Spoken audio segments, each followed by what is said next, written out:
you ever wanted to throw out the first pitch? Run in the hot dog race? How about pitch with Bruce Chen? Run around the outfield with Jeff Francoeur? Hit with Billy Butler? Or talk baseball with George Brett at a Kauffman Stadium suite? Tonight is your night. Royals baseball is next on Fox Sports Kansas City.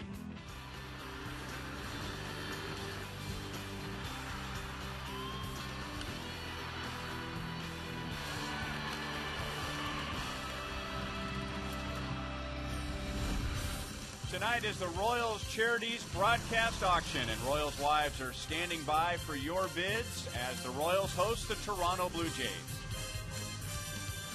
Hi, everyone. Welcome back to the ballpark. I'm Ryan Lefevre with Royals Hall of Famer Frank White, and Frank and I have the privilege every night of broadcasting Royals baseball. Frank, of course, had a long 18-year career with the Royals, and we both have had the privilege of seeing what Royals Charities has done in our community. And Royals Charities, they do a lot of work in the community, Ryan. They partner with just about every non-for-profit organization in the city and in our community, especially those that serve children. They also lend financial support in the area to refurbish baseball fields so kids have places to play baseball. Most recently, Royals Charities went to Joplin after those devastating tornadoes 4 years ago. You went to Greensburg, Kansas. And, Ryan, that's a site you never want to see again. And, you know, you go down to Greensburg, you look at the devastation, but you also meet the people. And even though they're devastated by what's happened, they really feel like they want to get their community going back the right way, and they want to rebuild it. And Greensburg really built it even better.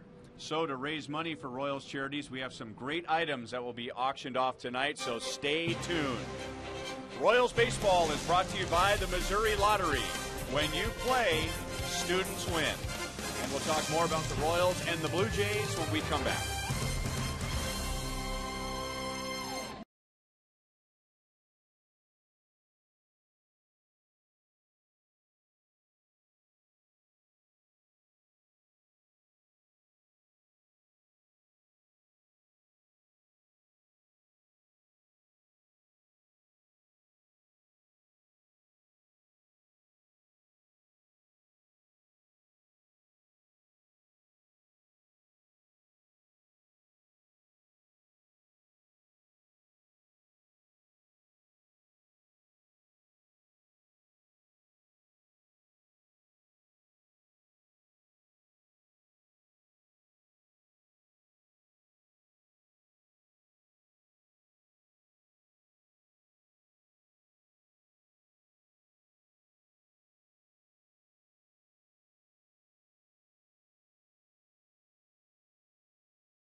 AT&T, the nation's fastest mobile broadband network.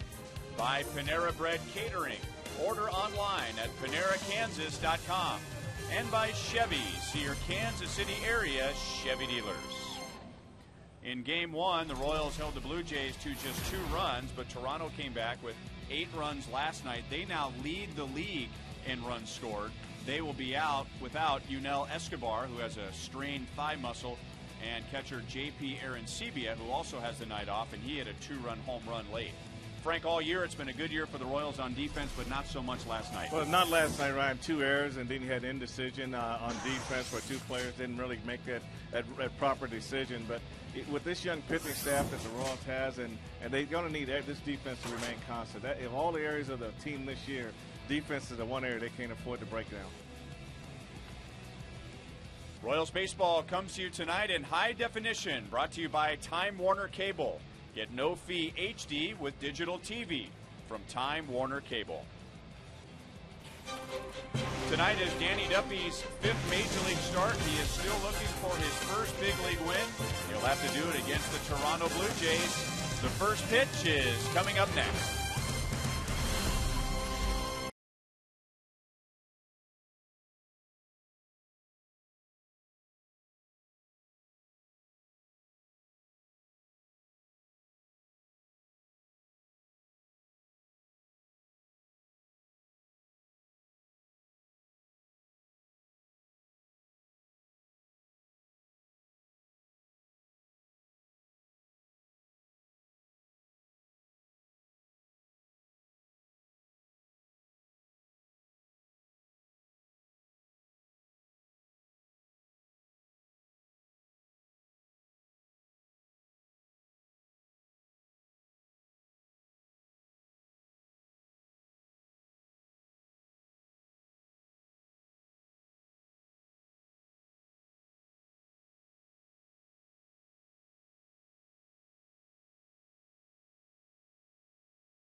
And the Royals, we've got baseball coming up. We also have the Royals Charities broadcast auction here tonight, and out at Rivals we'll have bidding going on all night long. We'll be taking bidding, and we're joined right now by Megan Wellborn, manager of event presentation, to tell us about the first item to bid on. Tell us about this one, Megan. All right, the first item to bid on tonight is a chance to throw out the ceremonial first pitch. You'll be able to come out to Kauffman Stadium and throw out the pitch right before the Royals game. You'll even be able to have a Royals catcher catch the pitch for you and then autograph it for you for a nice item to bring home. The second item is a chance to participate in the hot dog derby. All right, so, and we have the hot dogs right here. I mean, they won't be the ones running that night, but a couple of the people in this package will get a chance to actually run in the hot dog derby. Yes, that's correct. Whoever throws out the first pitch, you can bring out 2 friends to participate in the hot dog with you. All right, so we've got the hot dogs. Now, do you get to choose ketchup, mustard, relish, or I mean, is it 2 out of 3? You can choose your condiment. That's okay. That's a good thing. Well, we have all 3 of them out here, perhaps getting ready for the race later on. But a chance to throw out the first pitch, a chance to be in the hot dog race, 4 tickets to the Crown Club, parking pass as well, and I'm sure this thing was well received last year. And then a chance, tell people how they can bid as well. You can bid by calling in at 816-504-4040. All right. Press 1 to get that option. We've got ticket packages we'll tell you about later on throughout the night as well. For Megan and the 3 hot dogs out here, I'm Joel. Back to you guys. All right, thanks, Joel. Do we have an opening bid, an opening price, a suggested bid for that item? Well, we're already at $1,100. Oh, that's a steal. I don't know if that was the opening bid, but it is already at $1,100, and I am sure, especially having seen those 3 hot dogs out here, that we'll be able to get that up quickly. All right. Danny Duffy throws a strike to Mike McCoy, who is at shortstop tonight. So Yunel Escobar, with a strained left quad, left the game last night early and not in the lineup tonight. And it is 0-2. McCoy 1 out of 3 last night after he took over with a double, a run scored, and an RBI. He made a great play on defense in the bottom of the 11th inning in game 1.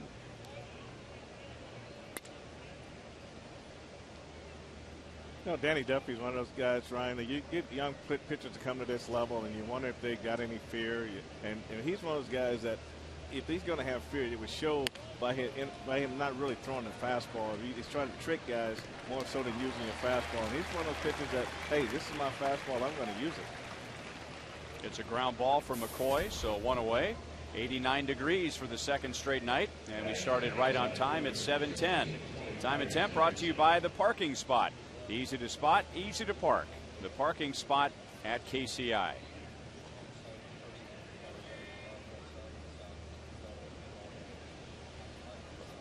And now Corey Patterson, who is hitless in this series, came in as a .290 hitter, but he is 0 for 8.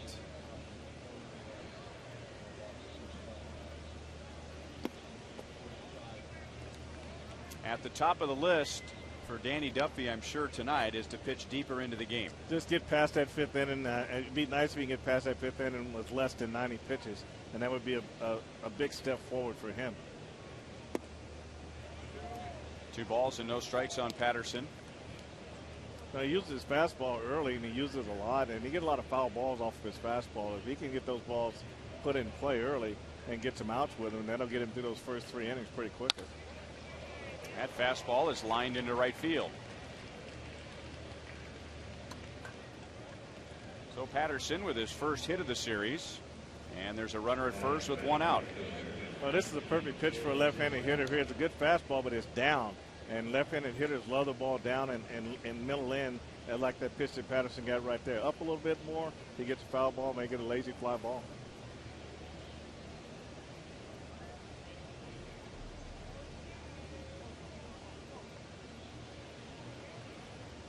And now Jose Bautista, who has been held to 2 singles in the first 2 games. He has also walked 3 times. Back on top in the American League with a .348 batting average.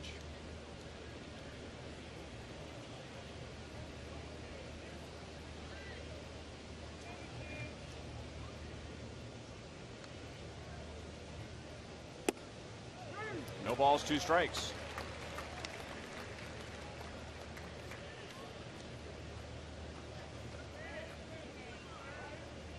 At the bottom of the screen, we will be showing you the items to be auctioned off tonight, the value, and the current bid. It is your job to add to the yellow number. Francoeur makes the play in right center field. So Bautista is out and Patterson's at first.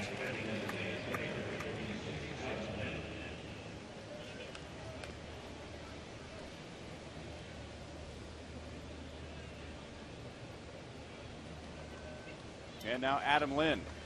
1 hit so far in the series, but that was a 2-run home run in the first inning last night. The Blue Jays got 3 against Vin Mazzaro in the first and went on to win 8-5.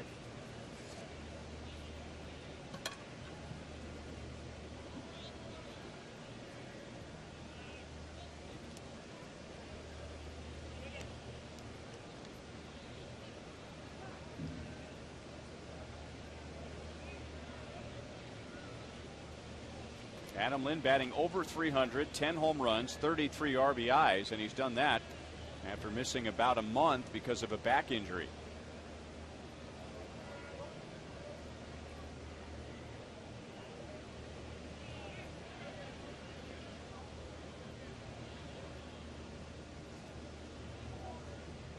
Patterson takes off, and Pena's throw comes in on a bounce, skips away from Escobar. That is the 9th stolen base of the year for Patterson. That's one area Danny Duffy's working on trying to be better at, is just improving his move to first and being able to hold runners. But Patterson goes first move on this pitch here and got a great jump. And Brian Pena's throw got there. Escobar almost made a nice pick and tag, but West wasn't in time.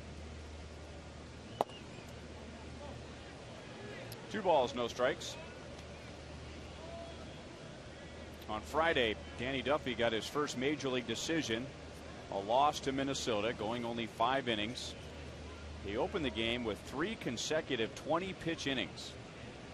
So his pitch count was way up there at the end of 3. Patterson thought about taking off for third, and it is 3-0 on Lind. Then we talk a lot about that guy on second base with 2 outs, and he's bouncing around. And I talked to Frank Coeur and Jason Kendall, a couple veteran guys, and asked them what do they think about that. And they would rather that guy not move at all. And, you know, why steal third in that situation when you can score on a base hit? 4-pitch walk, close pitch. So 2 on, 2 out. And now Juan Rivera.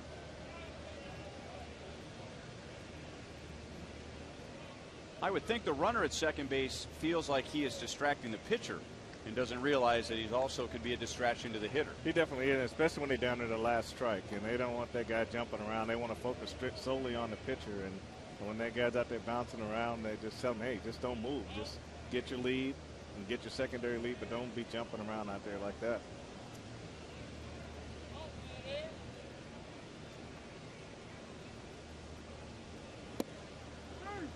Strike to Juan Rivera. See, there's no way that hitter doesn't see you. He sees the pitcher. You're right in his vision also. And in that case, you have somebody like Adam Lind at the plate. He's hitting over 300. He has 10 home runs, 33 RBIs. He's capable of driving in Patterson from second base. And that's why they say, why steal third with 2 outs? I mean, it's a lot of them view that stealing third base as 2 out as a cheap stolen base, because a lot of teams don't hold you as close because they don't want to give up their defense. And every now and then you'll get that runner home because of a pass ball or a wild pitch or an infield single, but I emphasize every now and then. It's not very often. Juan Rivera started game 1. That was on Monday. 1 for 5, a run scored. The Royals struck him out 3 times. Still 0-2 against Danny Duffy.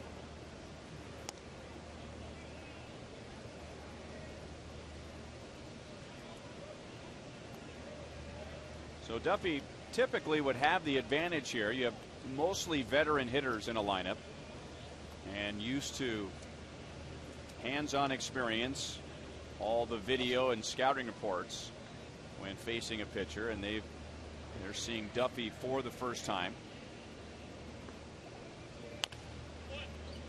Still no balls, 2 strikes.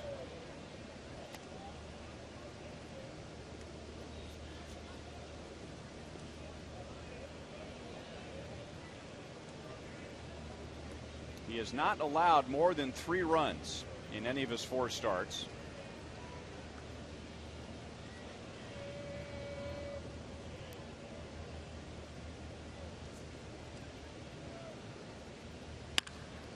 Past Duffy, and it's into center field. Patterson will score, and the Blue Jays take a 1-0 lead in the first inning.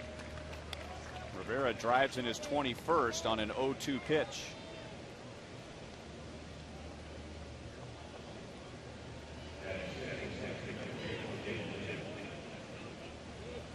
Fastball out over the plate, up. Rivera just hits it right back through the middle. Duffy couldn't get a glove on it. That was an easy score for Patterson on second base, running with 2 outs.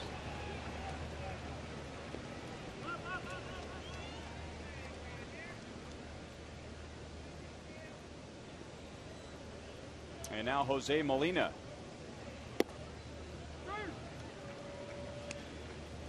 He appears in the series for the first time.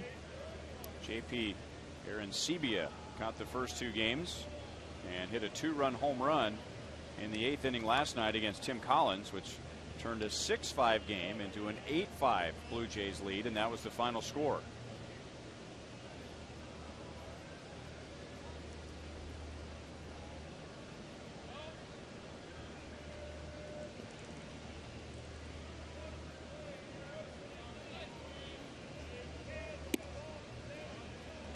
1-1.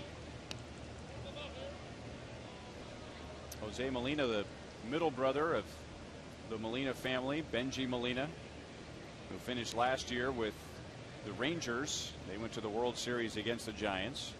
And the older brother of Yadier Molina. We'll see him in a couple of weekends when the Royals finish up this long road trip in St. Louis.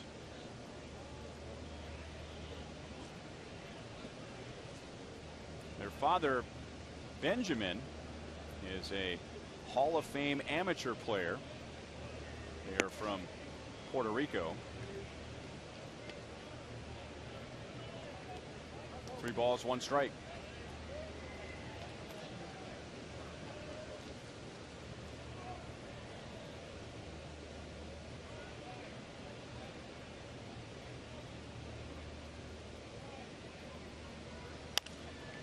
Three and 2.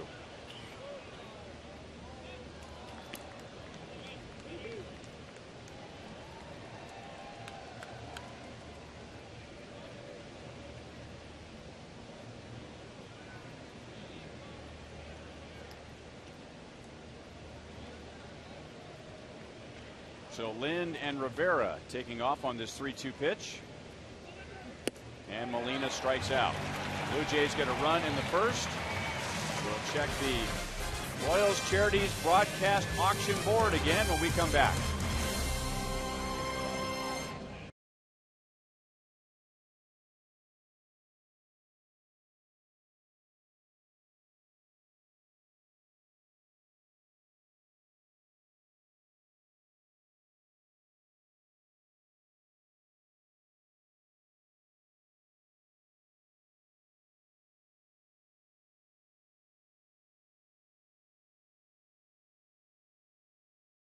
Right here at the K.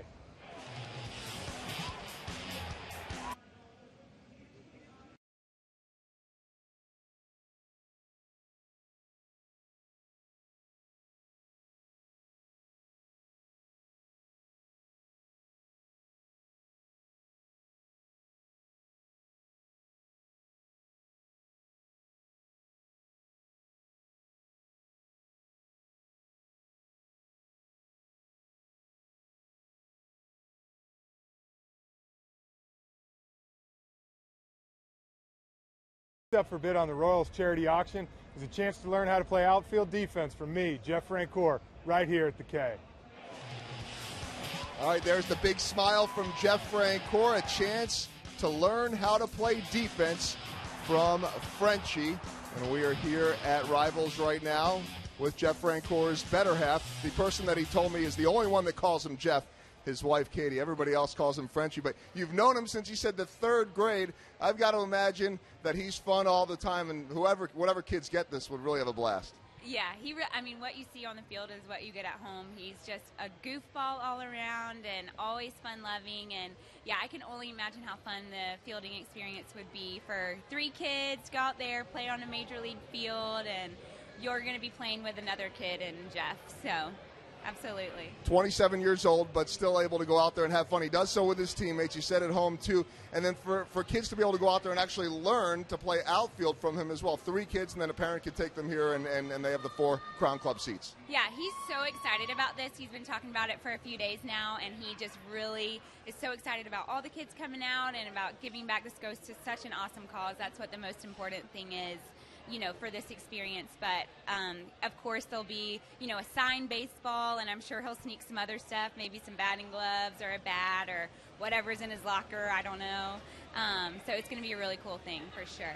So my final question for you, guaranteeing that kids are going to have a blast with this, is when he was in the 3rd or 4th grade down in Georgia, I imagine he was just nice and quiet and well-behaved in class every single day, right? Not at all. He was buck-toothed and loud, but still a lot of fun. So this is going to be a really great experience. So he's still really loud. He's still a lot of fun. I'm not going to say that he's buck-toothed, that's for sure. But that's helped a little bit. He has braces. You know, that's helped a little bit. That's changed. He can play outfield very well, and there he is right now. And you know what? When he ends up homering here in the first inning, we'll get your excited reaction from that. Great. I feel good about that. Let's do it. All right. So the phone number is 816-504-4040. press number 1, and then you can bet on all these. And guys, I should say, I'm looking at the board here, so that's at 500 right now. It's kind of the same trend as last year. Oh, Georgia's not the leader. Actually, the first pitch in the hot dog race is at 1,600. And Ryan, I know that this is not a surprise. The broadcast experience all the way up to 750 already. I call it the broadcast experience with Frank White. Thanks, Joel. Yeah, thanks, Joel. Alex Gordon strikes out against Carlos Villanueva. The Toronto Blue Jays has a staff that struck out more hitters than any other in the American League. And for Villanueva, this is his 4th start after beginning the year as a reliever. Well, he's a guy that, Ryan, that just really has to have, he's got to have command. You know, command is going to be the big thing with him, and he hasn't had a history of going deep in games, so he's going to be able to have to control both sides of the plate. Got the pitch in on Melky Cabrera. And Davis makes the catch. Your favorite catch? Yeah. Decorating a routine play. 2 down in the first. I wonder what they said when they saw Willie Mays when he first made the basket catch. But the biggest thing there, you see his eyes don't follow the ball into the glove. That's the danger of that play right there. It will happen. Sooner. And now Eric Hosmer with a 9-game hitting streak. And he is hitting .410 during that 9-game hitting streak, which coincides with the beginning of this homestand. So Hosmer overall now batting at .310.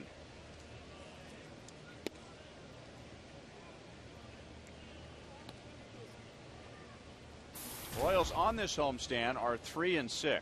So no matter what happens in the next 2 games, it will be a losing homestand. It is the Royals' longest homestand of the year. And they got off to a great start, taking 2 out of 3 from the Angels, but then swept by Minnesota in 4. And now they've split the first 2 with the Blue Jays. Well, the offense is showing some signs of coming to life, but it just kind of boils down to not whether or not the Royals are getting base hits or not. It just comes down to what's your average with runners in scoring position. Fastball up and in. Hosmer goes down. And so go the Royals. 1-2-3. Villanueva strikes out 2.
Another package we want to tell you about.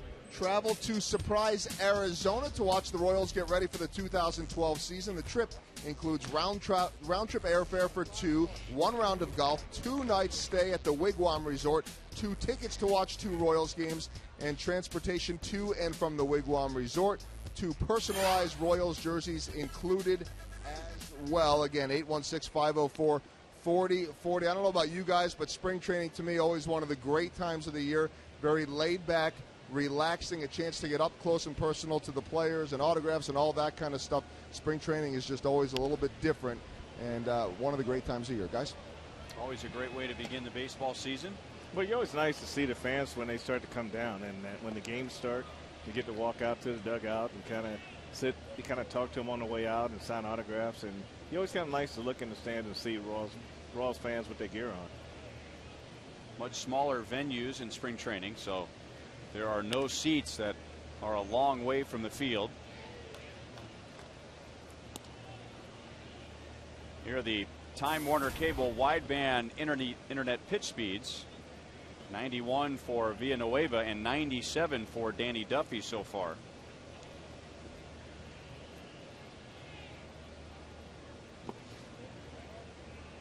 Aaron Hill able to check his swing. 1 ball, 2 strikes. And if you get there early enough during spring training, you can go out and watch the team train. Watch how they get ready for the regular season, the drills that they go through, the conditioning that they go through.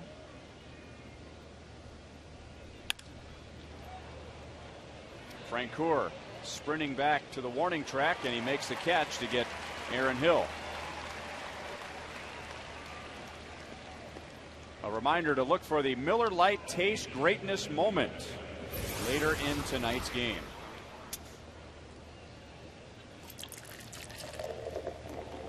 Royals perhaps took a big step forward last night offensively with 5 runs on 11 hits and a loss. The biggest number for the Royals so far in this series, 21 runners left on base in the first 2 games.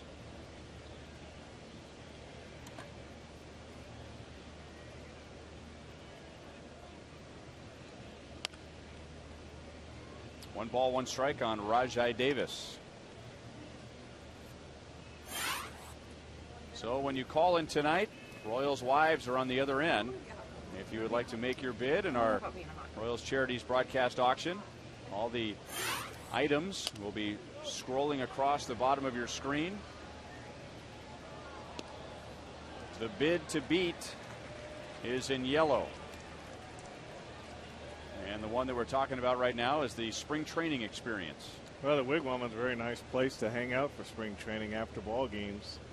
Nice pool area, nice rooms that are out by themselves and gives you that resort feel.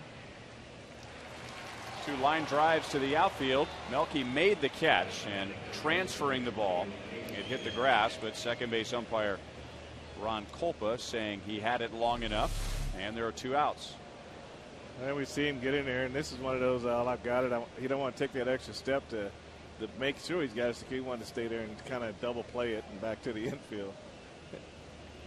Eyes don't follow the ball. The eyes in your head are so important in this game. They are? As far as catching and throwing the ball. If they don't work together, it's nothing good happens.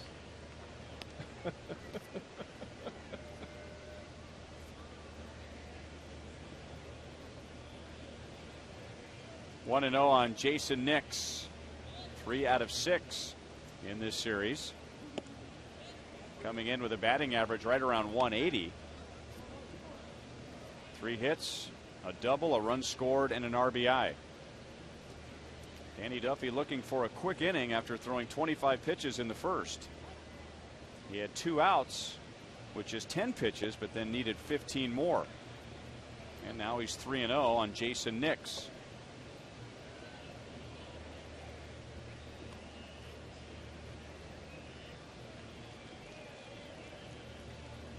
It was the walk to Adam Lind in the first inning that moved Corey Patterson into scoring position. And then Juan Rivera's single got him home. And that's another 4-pitch walk. There was a walk for Duffy in his last start against Minnesota that was a painful one. If there was a batter that he could get back. He was pitching to Drew Butera, who at the time was hitting 133. And was facing him with 2 outs and walked Butera. That turned the batting order around. Then he had to face Denard Span, who then hit a 2-run double. Well, you want to get those guys out that are struggling, that's for sure, especially when you face them with 2 outs. Nix takes off, and he is out. 1-3-6 to end the inning. Royals Charities broadcast auction There are the current bids.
Have a chance maybe to get to see him and others in the Let's Play Ball package. For more on that, Toby Cook, Vice President of Community Affairs and Publicity, joins us. This is a new package this year. It is. Our very first broadcast auction a year ago, and it's off to a great start. We've already sold 69 of those ticket packages already, and the numbers are going up on all the bids. But this is for two people. We fly you out to Phoenix to go to Surprise, Arizona. You stay 2 nights at the Wigwam Resort, which is a great place. A day of golfing, 2 tickets to 2 Royals games during the spring training season. Man, if you have never been in the Phoenix area in February or March, it's a great time. This is a really neat package. And then the other package I wanted to talk to you about, the Let's Play Ball. 6 guests here for batting practice at Kauffman Stadium. That's something that not a lot of people get a chance to do. No, in fact, we didn't think that we were going to be able to do that when we proposed this package, but we got the yes from the baseball guys, and so about 45 minutes before the Royals take BP, you get to take BP from a Royals player. We've got jerseys for you. You'll sit in the Diamond Club. That's going to be a once-in-a-lifetime opportunity. Hey, Katie Francoeur bringing her husband, Jeff Francoeur, a little bit of luck there. She goes on TV, and now he gets the hit. Who knows? It could be Frenchie throwing batting practice. I don't know that it would be a pitcher, and I don't know if you want it to be a pitcher or not. You don't want to be striking out up there, but to be able to step in at Kauffman Stadium and take BP. It's going to be a great time. People have been able to watch BP as a part of these experiences before, and we occasionally have guests down and watching BP. But to actually be able to take it, that's something cool. 6 jerseys, Diamond Club seats. You get welcomed on the Crown Vision parking pass, mutually agreed upon date, so a chance to really get out there and have some fun at the K. And all of these experiences, we always have to throw in, weather permitting, but hey, we're going to work with you. If we've got a lousy day, we'll reschedule and try to get all of these to be a great experience. All right, well, guys, out here, it looks like George Brett is in the lead at 3,000. I know that is not a surprise. Boy, the hot dog in first, throwing out the first pitch, is in second at 1,600. So we have some work to do, guys. But I know a chance to get out there and take batting practice at the K will be a popular one. Ryan? I think the broadcast one finished second to George last year. Didn't we? Right, and we'll work on the that. wire. We were adding things left and right. We'll do it. See, we've got the microphones. George doesn't, but George has the name. That's right. Spring training going up right now as we speak to 1,000. So that is in third place, but George well ahead in first place in a not-so-shocking surprise. Okay. As we lie in the weeds, just waiting. We're going to have a good home stretch.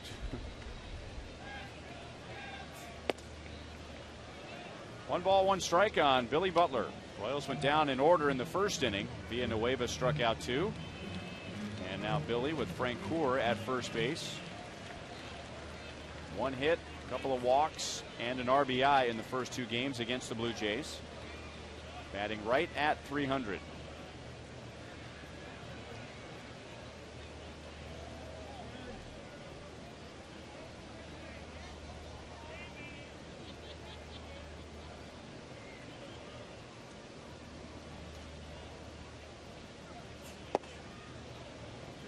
Two and one.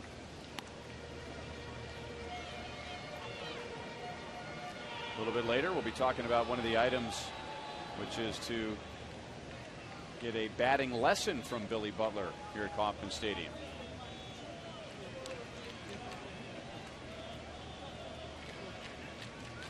Well, that's a nice little incentive right there. I mean, you got a guy that hits as well as Billy does, and you're talking about personality. You know, if you have hitting lessons with Billy Butler, I can only imagine you having fun doing that hitting lesson.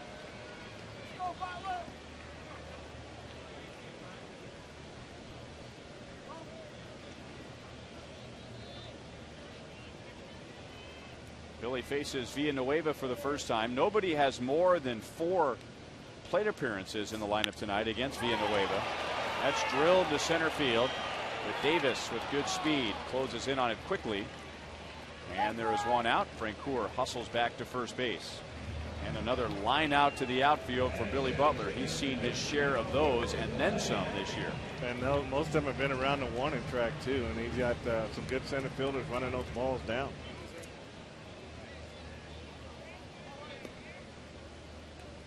So that'll bring up Wilson Betemit, who has not yet played in this series.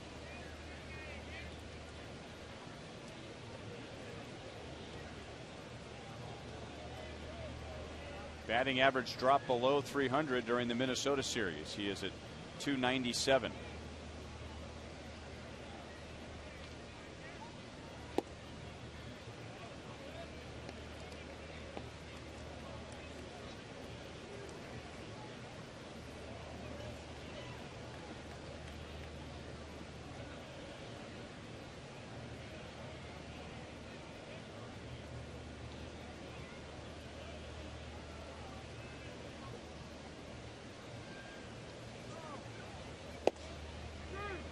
One and one.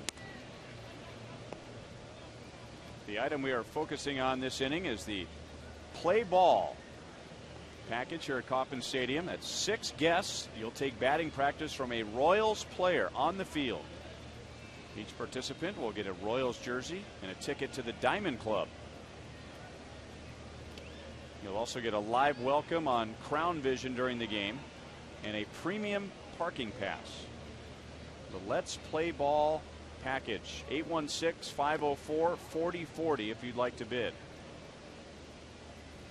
And an important part of that at the bottom of your screen there, the Royals will work with you on a date that is convenient. So the Royals player will actually throw batting practice? Absolutely. Grounded right to Hill, to McCoy, and a double play to end the second inning.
Indulge your guest in a suite at a Royals game on Tuesday, August 16th.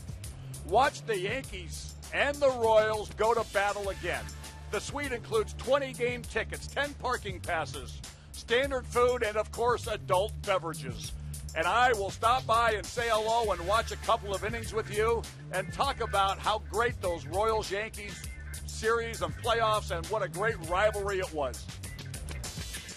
That will be fun. George did stop by last year, and of course, There were adult beverages, as he says. So August 16th against the Yankees, as Danny Duffy gets the first out here in the inning. 20 game tickets, 10 parking passes, standard food and beverage package. And not that George needs any hyping up, but we'll just say it. It's George Brett. It's the Royals and the Yankees. Tough ticket to get anyway. And right now, guys, that bid to Jay Earl is up to $4,000, and we're just getting started here. So, yes, we're lying in the weeds. We're going to try to catch George later, but bottom line, Royals Charities will raise a lot of money with all of these packages tonight, and I have a feeling George will be leading the way. He likes to talk about those Royals and Yankees days, doesn't he? He sure does, and we like to hear about it. Well, this is exactly what Danny Duffy needed. 2 pitches, 2 outs. Here's tonight's Sprint You Call It question.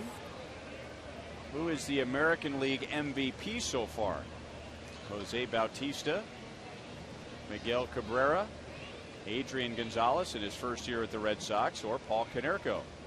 Text 432-432, enter keyword Royals, followed by a space, then A, B, C, or D. Letter A digs in with 2 outs against Danny Duffy. Danny has walked 2 tonight. Both have come with 2 outs. He got Bautista on a fly ball to right field in the first inning.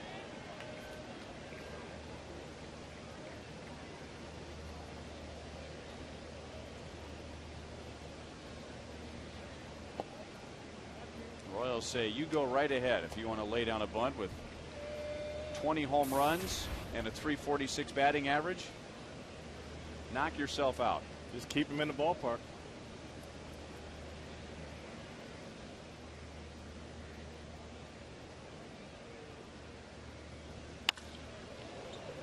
Pulled foul.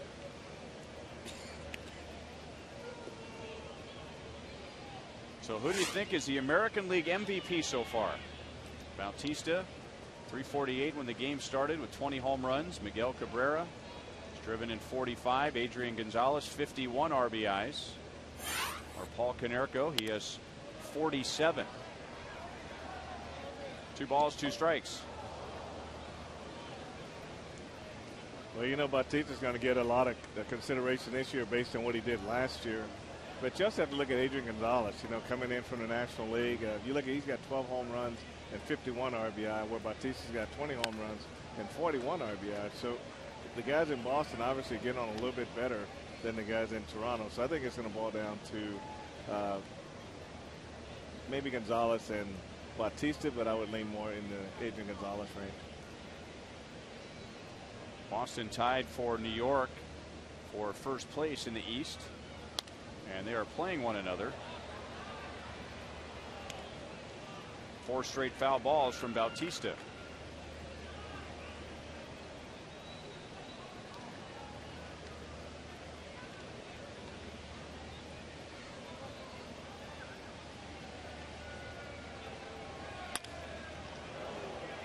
Past a diving Chris Getz, and Bautista has his first hit tonight, his 3rd hit of the series. They're all singles.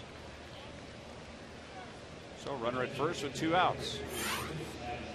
50% so far go with Jose Bautista. I think the big thing with him, Ryan, is going to be the batting average. If he wins the batting title, they don't have a choice but to give it to him. He's got a chance to win 2. That's the batting title and the home run title. Paul Konerko 0. 0.0. I didn't expect that.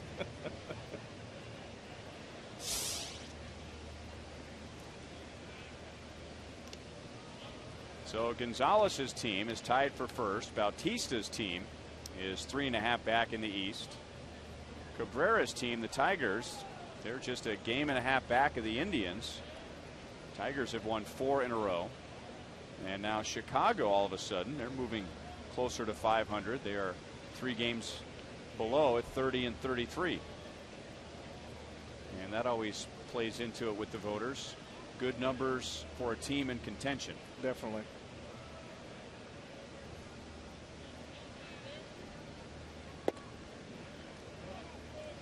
Ball 1 to Adam Lind, who has now seen 5 pitches from Danny Duffy and no strikes. He walked with 2 outs in the first inning. That set up Juan Rivera's single to score Corey Patterson.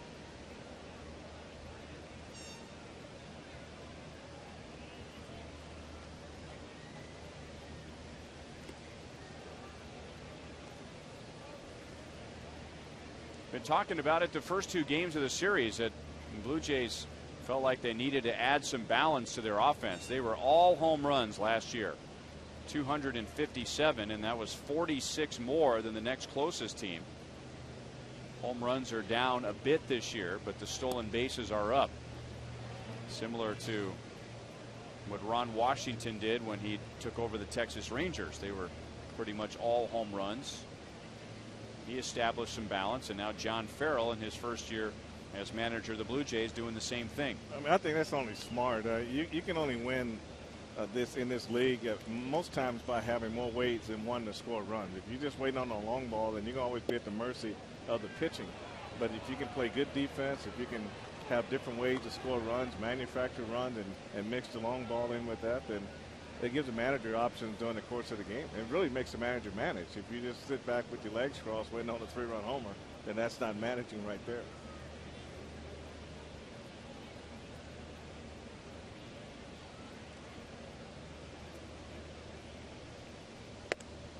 Danny Duffy with another 4-pitch walk to Adam Lind. So all 3 of his walks tonight have come with 2 outs. In this inning, he got 2 outs on 2 pitches. But now the single from Bautista and the walk to Lind.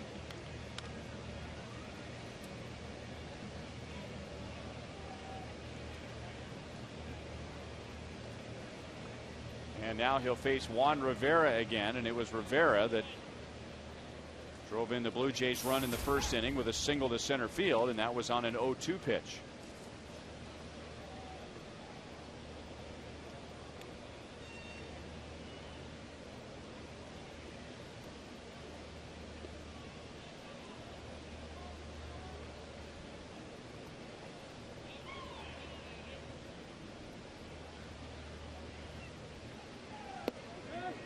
He went too far on the curveball, 0-1.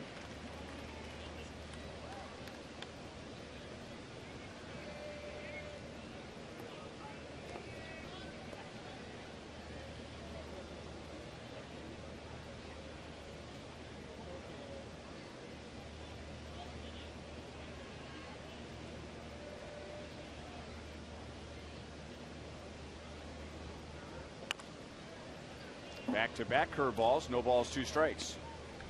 So he was missing with the fastball to Adam Lind, and now Brian Pena calling for a different pitch. Well, you can only force that fastball in there so many times without getting a strike call on it. So you have to go to your secondary pitches to see which one you can command the best. And that right now can be the curveball or the changeup, which is, we haven't seen much of either.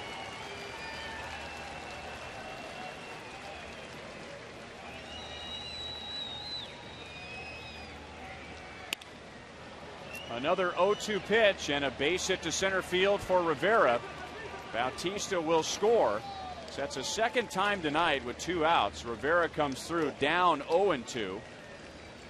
And the Blue Jays lead 2-0. All of this after 2 outs on 2 pitches to begin the inning. Well, Ryan, what you saw was a pitcher falling in love with a pitch. He was able to throw 2 consecutive curveballs and get away with them, but it's hard to throw the same pitch 3 times to the same hitter and not get the ball put in play. And that curveball stayed up. That's when you probably need to get your fastball in there, as we see Bautista score across the home plate. But you got to use a fastball for effect right there, and then go back to that. You just can't just fall in love with it and keep throwing it pitch after pitch. And I'm sure that's what Bob McClure is telling them right here. You still got to have a good mix.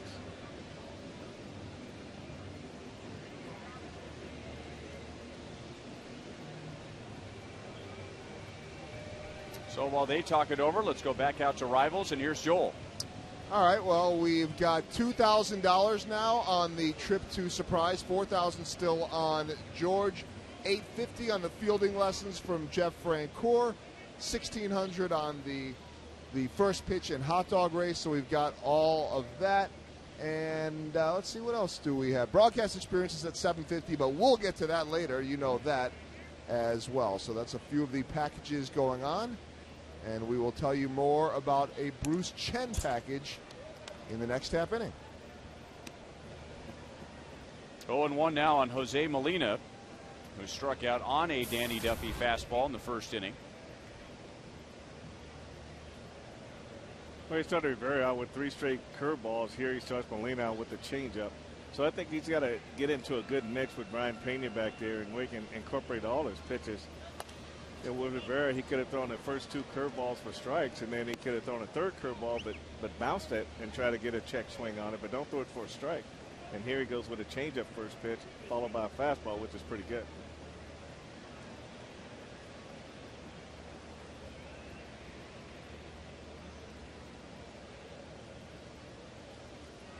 Molina going with kind of a Tony Batista batting style. Remember that? I noticed that, yeah. Was traded from the Arizona Diamondbacks to the Blue Jays a number of years ago and had a breakout season, and he had that very unorthodox batting stance, wide open with his hands in front of his face, and then would slowly pull the bat back and get into a more traditional stance. Now this situation here, Ryan, you can go with a fastball up and in all the way across the plate. You can throw a breaking ball down and in, but this too good a pitch. Molina does not run well, so Escobar throws him out. The Blue Jays add a run.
A pitching lesson from me, Bruce Chen, right here at Kauffman Stadium.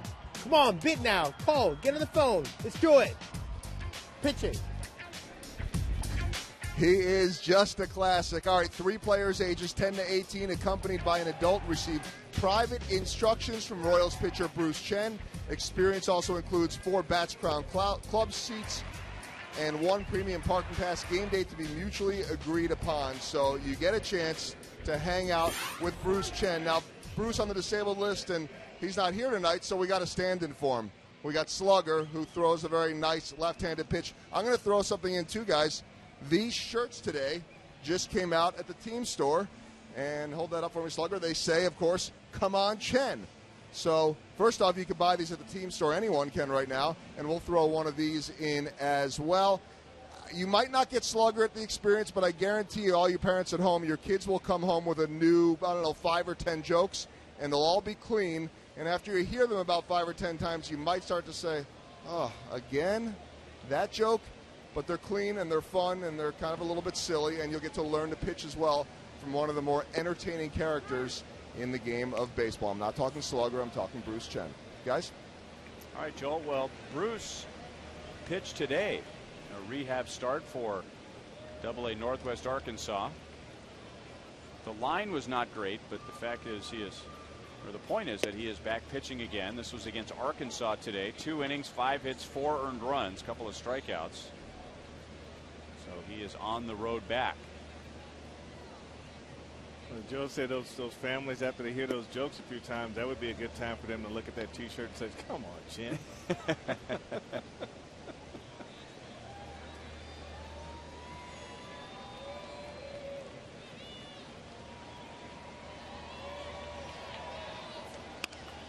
Chris Getz lines it to center, and it drops in front of Davis.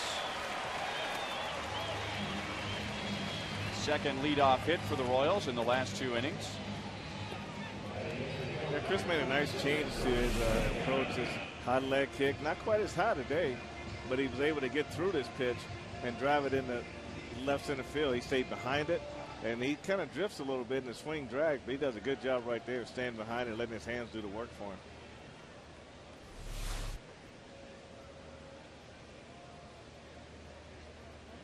And now good speed at first base with Brian Pena at the plate.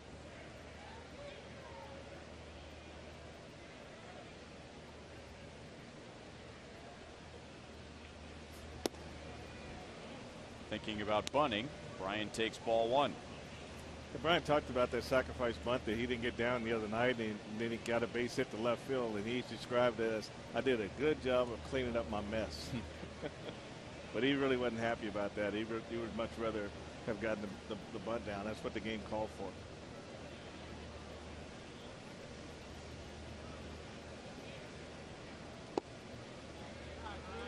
Outside, 2-0. Even after he got the base hit, and of course the base hit was better than the bunt because he moved the runner up and the Royals didn't have to give up an out, but you could see as he was standing at first, it was all over his face that he was still burning mad after not getting the bunt down. I think he knows, Ryan, that it's going to be there. He's going to be in that situation again, and he wants to be confident that he can get the job done. So he won't be able to rely on the fact that he can get a base hit after every time you fail to get the bunt down. Now ahead in the count, 3 balls, no strikes. Villanueva doesn't walk many, but the Blue Jays do. They have walked the most hitters in the American League, but they have also struck out the most. So sometimes those two stats can balance each other out. Ideally, a pitcher wants to have twice as many strikeouts as walks, and Villanueva has done that. 32 strikeouts, including 2 tonight, and only 13 walks.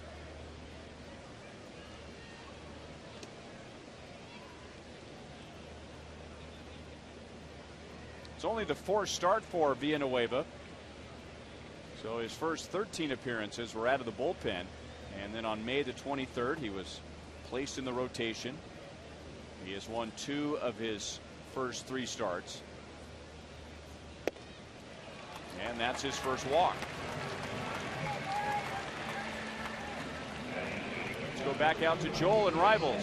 Well, Ryan, we're telling you about all these packages that are being bid on tonight, and there'll be more of them as well. But also just a chance, if you don't want the huge, big experience, to get a great, real simple, affordable deal. You can help raise funds for Royals charities through a special ticket offer. For $99, you receive 4 Loge box seats, 4 unlimited outfield experience passes, a game-used autographed baseball, a Royals t-shirt, and a gray replica jersey. So you can call into that same number, 816-504-4040, and then just press the number 2. So for only $99, pretty nice day for a family to come out here, and some goodies to go along with that as well if you want to get involved and help Royals charities. Escobar lays down a great bunt, and he will be rewarded with a base hit. The Royals have the bases loaded with nobody out.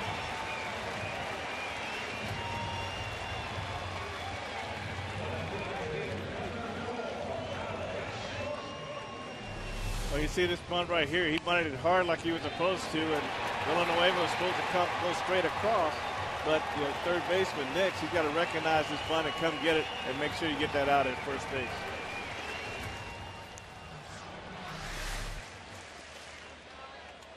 So a single to center, a walk, and now a bunt single, and that loads him up for the top of the order.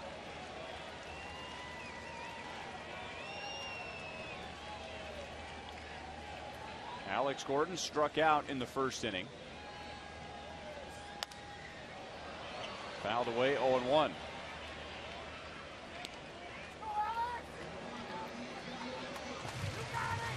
Alex just 1 out of 9 in this series with 5 strikeouts. He has walked 3 times.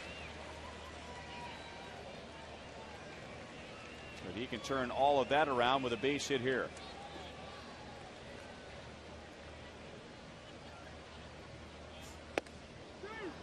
Pitch riding back into the strike zone, and it's 0-2.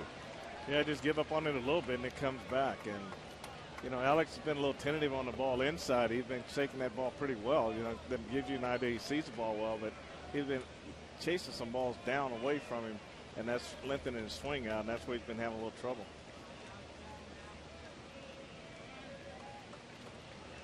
Molina pointing to the side of his head as if to say, I've got a better idea. He had given Villanueva a sign. Villanueva agreed to throw the pitch, and then Molina said, wait a minute.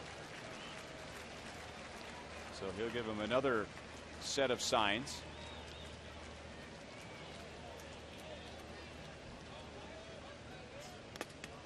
Just got a piece of it, still 0-2.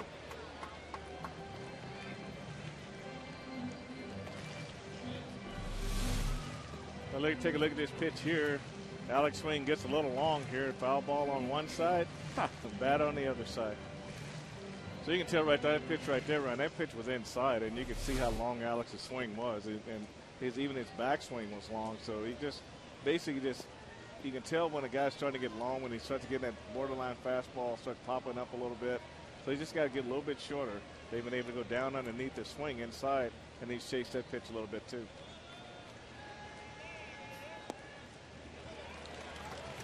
One ball, two strikes.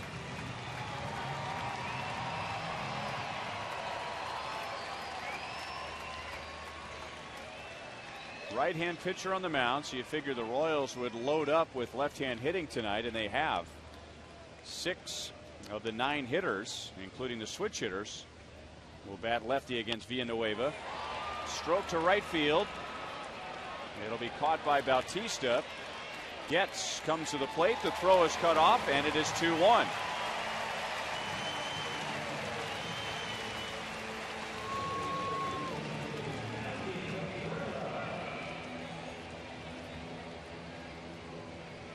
That was good plate appearance for Alex right there. He battled pretty hard just at bat, and just all-speed pitch. He just did a good job just getting it. Didn't really hit it that well. Bautista gets behind it, makes a nice throw back in, but not enough to get Getz at the plate.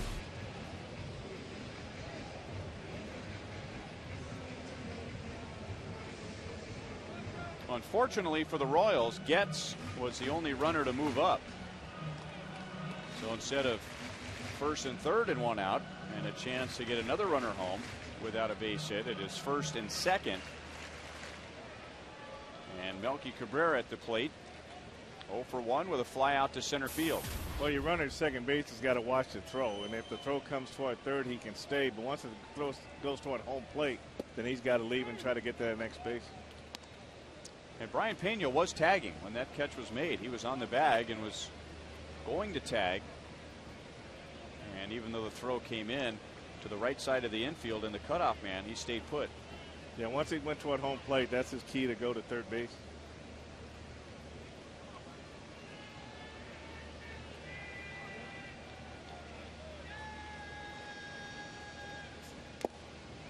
No balls, 2 strikes on Cabrera.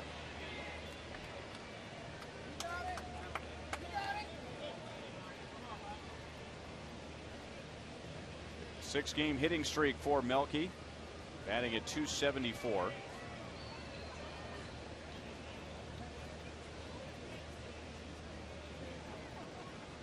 .35 RBIs this year, second only to Jeff Francoeur on the Royals. Right field and deep. A 3-run home run for Melky Cabrera.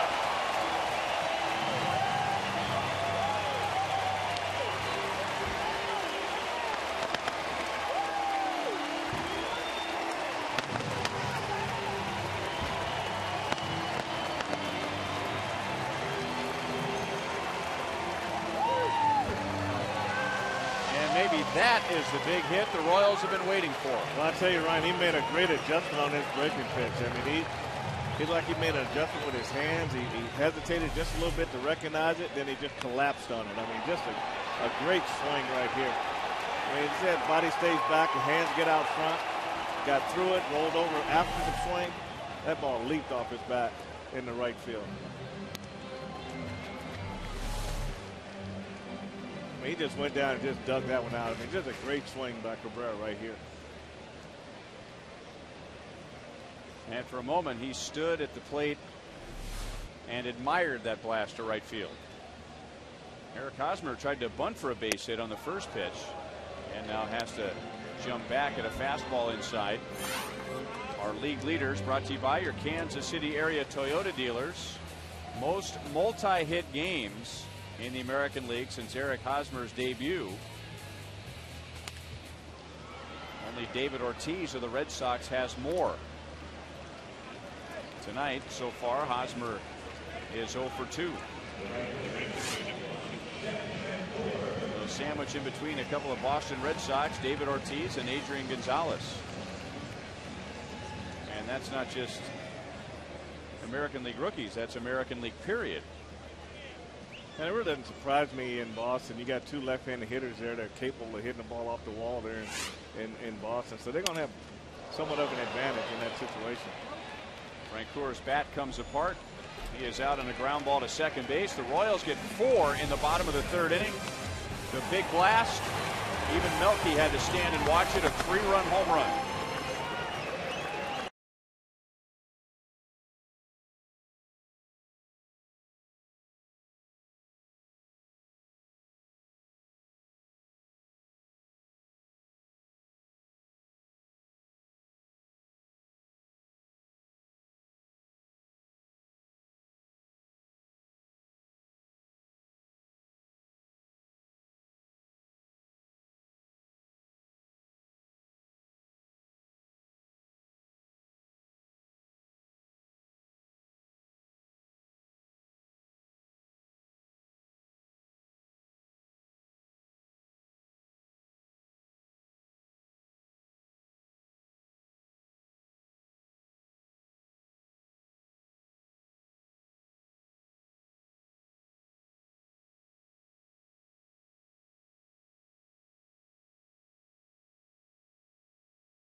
All right, back at Kauffman Stadium, I want to tell you about the behind the scenes at the ballpark package. Meet with Royals general manager Dayton Moore and manager Ned Yost. Tour the Royals clubhouse and watch batting practice for 2. Also, the experience includes 2 Bats Crown Club seat tickets to have dinner with John Mayberry and Willie Wilson, 1 premium parking pass, and game date to be mutually agreed upon. That is a fun night, and we are joined right now by Royals Hall of Famer Willie Wilson, who has spent more time on our airwaves over the last week or so. I'm thinking I'm just going to give you the mic and let you do this job. You know, I've been trying to get a job, so maybe this is something that helped me out. But, yeah, it's kind of been fun. I've been here pretty much every other day, so it's nice. All right, well, you've talked about fantasy camp. We've talked about Willie Wilson bobblehead night, which was really cool. But sincerely, I would say that when I go to spring training every year, if I get a chance just to get together with you and John Mayberry, it is so much fun. Not just the stories, but Big John's booming voice, you're laughing. I mean, the two of you guys have some fun together. Well, you know, John's a little bit older than me, so he's a little bit more experienced in telling better jokes. But I do laugh a lot, and whoever's coming with us, we're going to have some fun, eat a little bit, visit the ballpark, and just have a really good day. I've always said that when you sit down with John Mayberry, you're smiling before you even sit down. Yeah, you are. John's a funny man. You know, the jokes he says, the things he says, even when they're not really a funny situation, it turns out to be. So you're going to have a good time when you get here. All right, I think that everybody knows that you guys have some stories to tell. You were mentioning the other night, sometimes the lies get bigger and bigger over the years, but they sound pretty good. Well, yeah, you know, if you're going to lie, you got to make it a big one. So, you know, but usually we do tell the truth 99.9% of the time, but it does get bigger and better, and we just have fun doing it. So we just want people to come out, whoever's going to come, and just have some fun with us, donate some cash, and just enjoy the ball game. We were noticing that George here is up to 5,500. So in one sense, you know, you were saying Man, that's a lot of money. And then you're saying, well, wait a minute, maybe let's get some more money for that and for your, for your deal as well and all the others here. Well, we'd like to surpass George, John, and I, but, he's a Hall of Famer, so I kind of understand how the cash is going up, but I'm kind of surprised, but then again, I'm not, as George Brett. George, you can talk to George about the Yankees and all those rivalries, but, you talk to you and John about those and much more, too. Well, yeah, plus you get a chance to laugh a little bit more, I think, with John and I. So George, you can laugh with him, too, but I want people to come out and hang out with John and myself. I don't know that you're going to get base running lessons, although Willie has always said that you got your base stealers and your base runners, and you were both of those. But there are some pretty interesting things up here. Fielding with Jeff Francoeur, pitching with Bruce Chen, and I don't know how much time you've had a chance to spend with Bruce Chen, but that comes with some jokes and, the way lefties can be. Well, lefties are a little tilted anyway, but Bruce is a nice guy, and, I heard he was the practical joker on the team, so you're going to have some fun when you come out with him. They got some good stuff on here. You guys are doing pretty good. I should ask you that. You're right. Bruce Chen is the practical joker on this team. We had an email the other night, somebody asking about Jeff Francoeur being the clown, and Frank corrected that pretty quickly, saying, I don't know if that's a compliment or not, but what he meant was Jeff Francoeur keeps things loose in the clubhouse. Bruce Chen always pulling all the jokes. Now, the jokes aren't quite the same as when you were playing. It was a free-for-all, wasn't it? Well, the young guys, especially when I came up, we got the brunt end of everything. But the older guys, the jokes were we had to do what they told us to do. So it was a joke to them, but it wasn't a joke to us. So these guys, we're playing. We do the light the fire on the shoe. We were nailing guys. Back in those days, there were planks in the clubhouse, so you nail guys' shoes to the floor. Neil Smith. Just like that, Willie's here, and on the other side of the camera, Neil Smith walks up to say hi. I don't think he's part of this deal, but that's okay. No, Neil's just Neil. Anyway, so we used to do stuff like that, but our jokes were a little bit more different. We had to joke because we didn't make any money.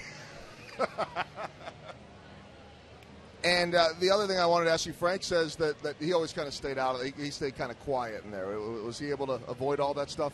Frank wasn't that quiet. Don't let Frank fool you now. Frank was the instigator. Frank would say stuff and then walk away. So he started more stuff than you could imagine. Don't try it, Frank. Frank is going to have the last word on this one, but at least I got Willie here to tell some stories because I just always believe Frank. I'm innocent, Ryan, right? I didn't do anything. Right, but Willie says otherwise. I got to imagine Big John had a thing or two going on back in the day as well. Well, when I first got up, Big John, he kind of patrolled and controlled the clubhouse, the bus, the field. Frank knows about that. I think the first time I saw Big John, he was sitting in the back of the bus holding court. So Frank knows about that. Frank can tell you some jokes, but John's got a lot of stuff he can tell a lot of people. All right, so anybody that wants to bid on this experience will get a chance to finish up the night. Dinner with Willie Wilson and Big John Mayberry. I guarantee you these stories will not only be very interesting, some true, some maybe not true, but you will laugh and have a good time. Willie, thanks for stopping by as always. Thank you, Joel. One Area Joel. One Area Joel. See, that's his nickname for me, which, again, he mentioned the other night at Fantasy Camp means there's only one spot that I could hit a baseball, and that's down and in where Frank throws it. One area. Instigator, huh, Frank? That you would throw out a little barb and just walk away? That was pretty good. That was your style? That was my style. Yeah. Willie's giving me up slowly, but I really had no choice to be that way with the guys who are already on the team. So I just kind of fell in line. 1 ball, 2 strikes. Jason Nix at the plate. The Royals just got 4 in the bottom of the 3rd inning, giving Danny Duffy a 2-run lead. But now Toronto with a single and a walk. 4 walks allowed by Duffy, 1 in each inning.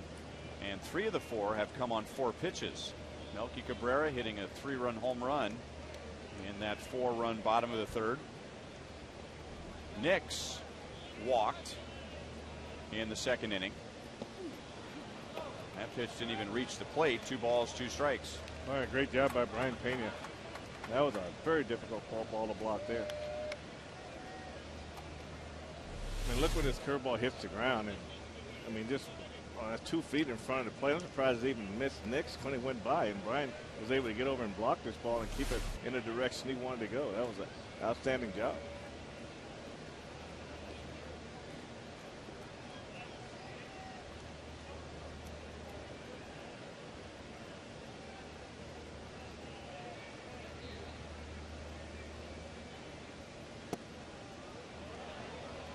And the count goes from 1-2 to 3-2.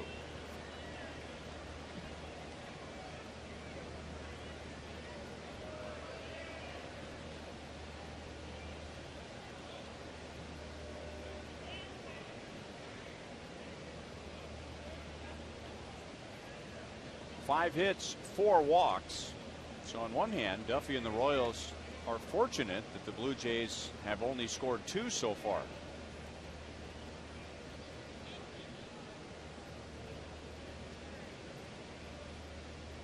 Runners go, and it is grounded foul. You know, that's against the book, too. No outs. You don't want to run into that triple play, but I think John Farrell's seeing that Duffy's so slow to the plate and he's just gambling that what are the odds. But a 0 this inning is really important to the Royals after putting 4 on the board last inning. And Duffy's going to have to tighten up his pitch count if he wants to be able to go 5 tonight and qualify for the win. Runners take off again. It is driven to left field. That is deep. Alex Gordon is all the way back, and the Toronto Blue Jays are back out in front as Jason Nix hits his 4th home run of the year.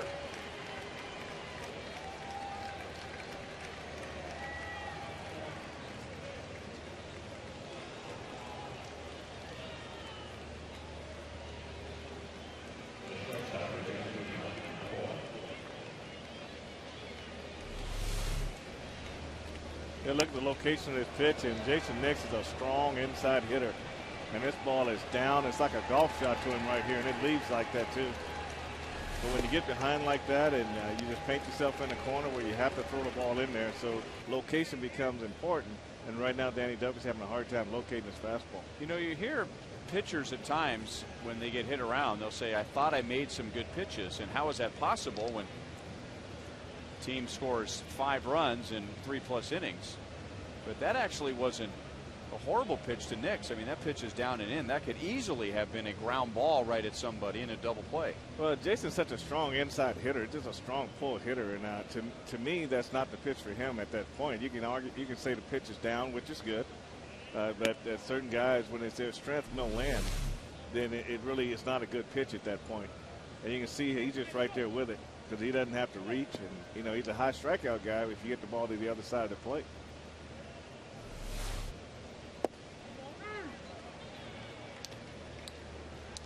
Two and one on Mike McCoy, who is leading off tonight and playing at shortstop. Yunel Escobar now with a tight left thigh muscle.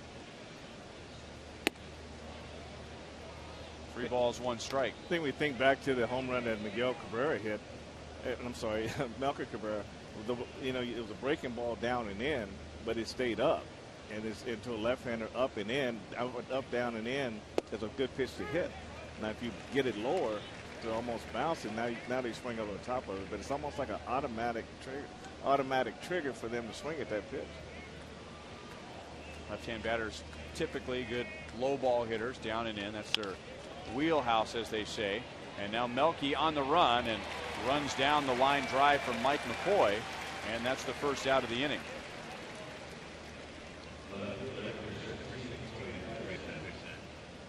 Well, Duffy has not had an easy inning. 13 pitches, his fewest in the first 4 innings. That included a couple of lineouts to the outfield and a walk, but then Jason Nix was caught stealing. So he is at 80 in fewer than 4 innings. And a strike to Corey Patterson, who with 1 out in the first singled, stole a base, scored the game's first run. He had been 0 for his last 11. And that's below the knees, 1-1.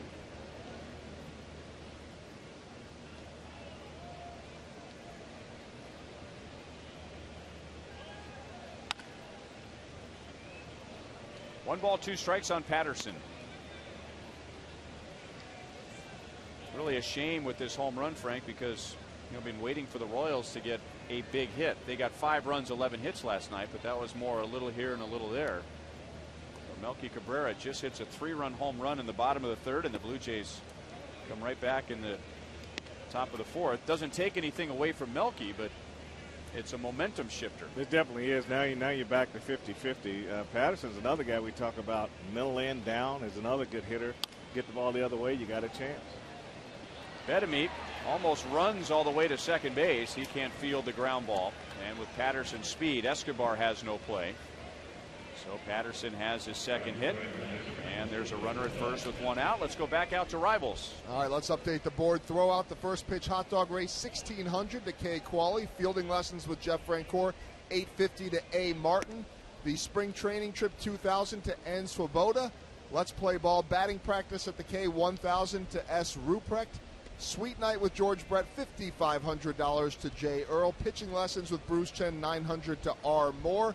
And just being filled in right now, behind the scenes at the ballpark and the batting practice tour and dinner with Willie Wilson and John Mayberry, 1100 to I. Preston. 3 more we're going to tell you about in a bit. Hitting lessons with Billy Butler at 800 to K. Fox. The television radio broadcast experience, 750 to K. Fox. And then a U2 concert at Busch Stadium, 600 to K. Peterson. And George just went up to not $600 but $6,000. But I know the broadcast experience will shoot up in a little bit when we talk about that, same as the hitting lessons. And then I will be definitely one talking up the U2 concert because one of my favorite bands, and it'll be a great experience as well. We'll talk about that in just a little bit. All right, thanks, Joel. And we have another increase for a bid. The Let's Play Ball batting practice at the K going up to $1,400. That is Laura Grosshand's left hand. And this will be the second time tonight that Danny Duffy has thrown to first with a runner going. In the second inning, he got Jason Nix, and now here in the 4th, he gets Corey Patterson.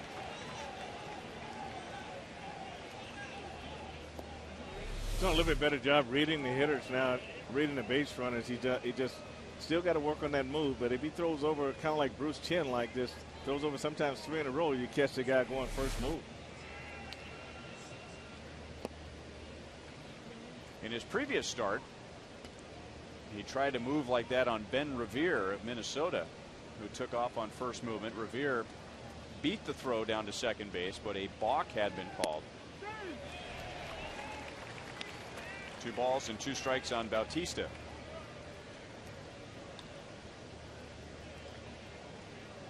Three singles so far in this series. That's it. Make it 4. So the Royals have kept him in the ballpark. He has a 9-game streak of games without a home run, which is the longest streak for him this year.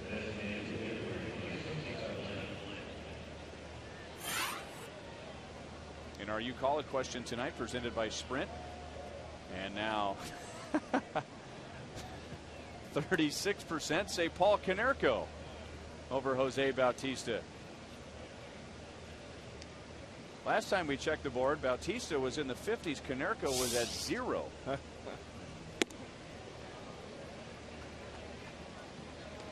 Didn't realize we had so many Paul Konerko fans watching us. That's a surprise. You know, before it's all over, Miguel Cabrera is going to be in there somewhere with the numbers. I mean, he's one of the best right-hand hitters in the game.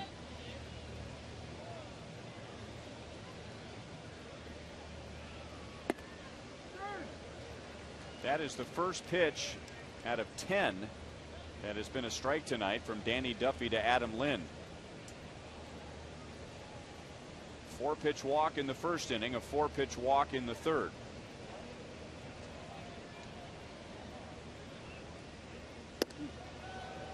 Two and 1. Yeah, that's where he kind of spins off right there. Arm side, that's where he has a hard time bringing that fastball back into the strike zone. He gets away from him and rides high.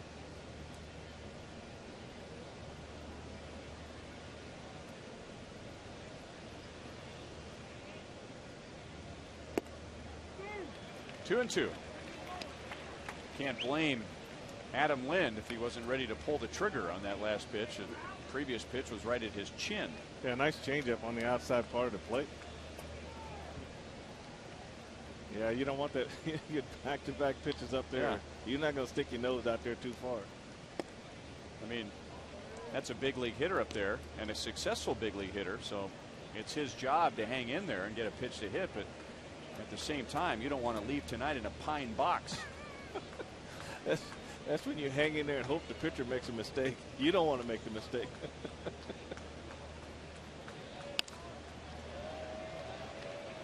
Left center field. Alex Gordon there for the out. The Blue Jays and Royals trade 3-run home runs. Toronto's puts them back in front.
Here at the K.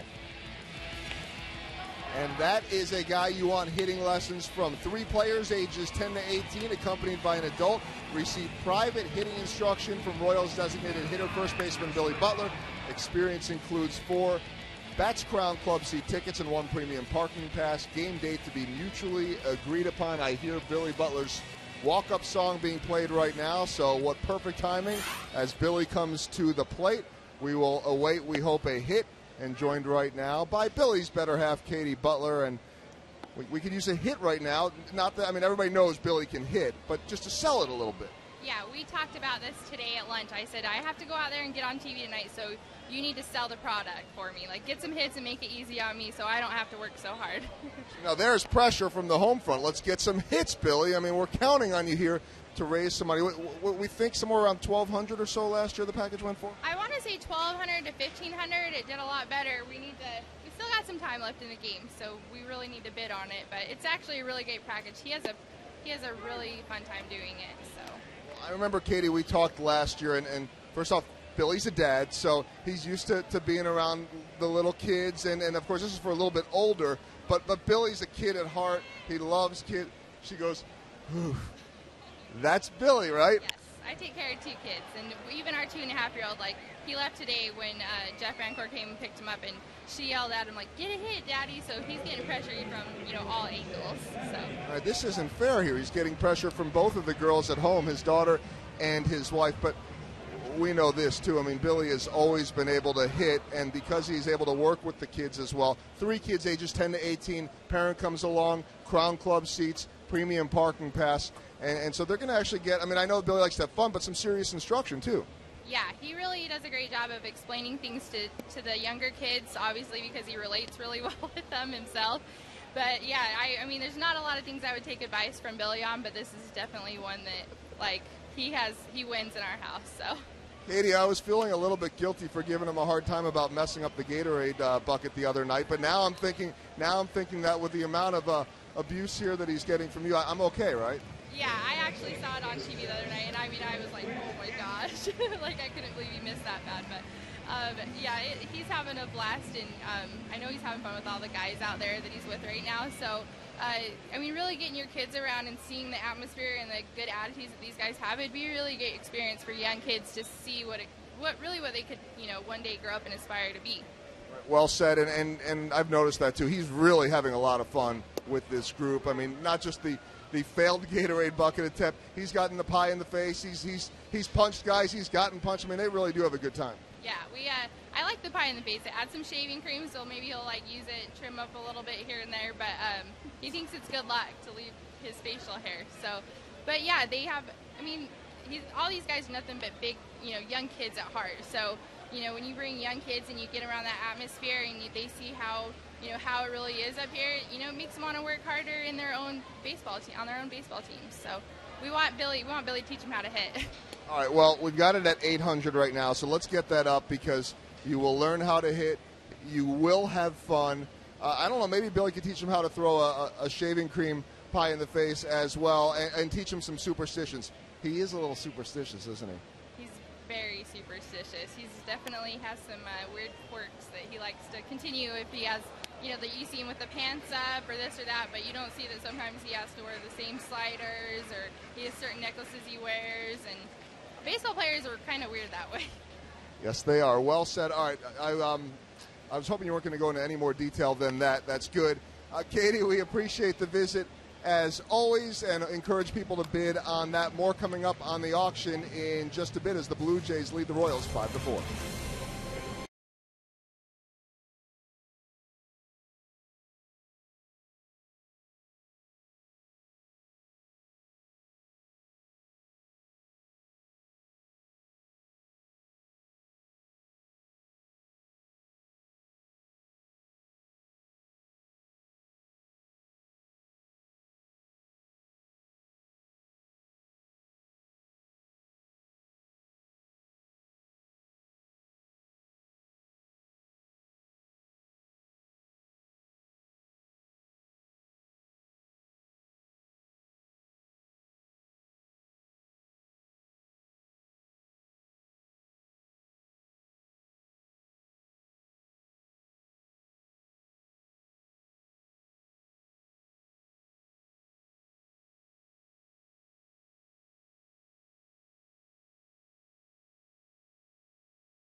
That is the Royals Charities broadcast auction. Another item up for bid, behind-the-scenes tour of the press box and broadcast booths.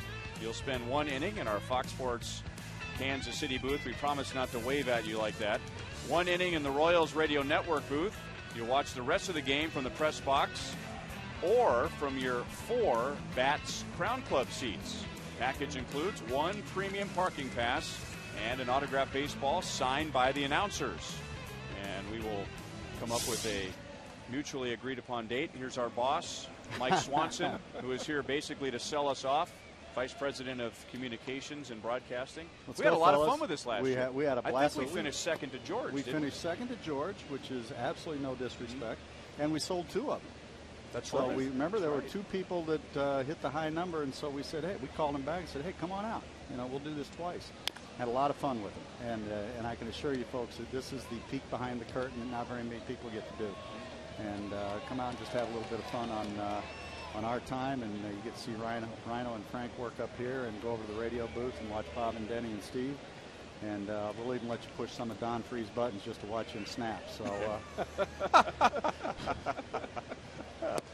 And because of that, there's a small waiver that you have to sign before the broadcast experience begins. Yeah, there's an insurance waiver if you push any of Don's buttons. So, yeah, we have to take care of that. But we'll run you all over the ballpark. And, last year we expanded it just a little bit, but you can sit in on, if you get here early enough, you can sit in on Ned's pregame. Ask him a couple of questions about the club while the media is talking to Ned about the ball club. And then post game, if you're still around and you're still having a great time, we'll bring you into the interview room and you can watch Ned address the media after that. We can expand this thing. We're real flexible with this sale. I don't think I have the authority to do this. By the way, Chevy called to the bullpen. Nate Adcock takes over in the 5th inning, and we're chatting with Royals Vice President Mike Swanson. I don't think I have the authority to do this, but I'm just going to mention. Don't short sell yourself. You have the authority to do anything you want. Oh, okay. In that case, you get to broadcast all 9 innings that night. You don't have and the authority I'll be down to do that. in the Rivals, hanging out and having a cheeseburger with Joel. No,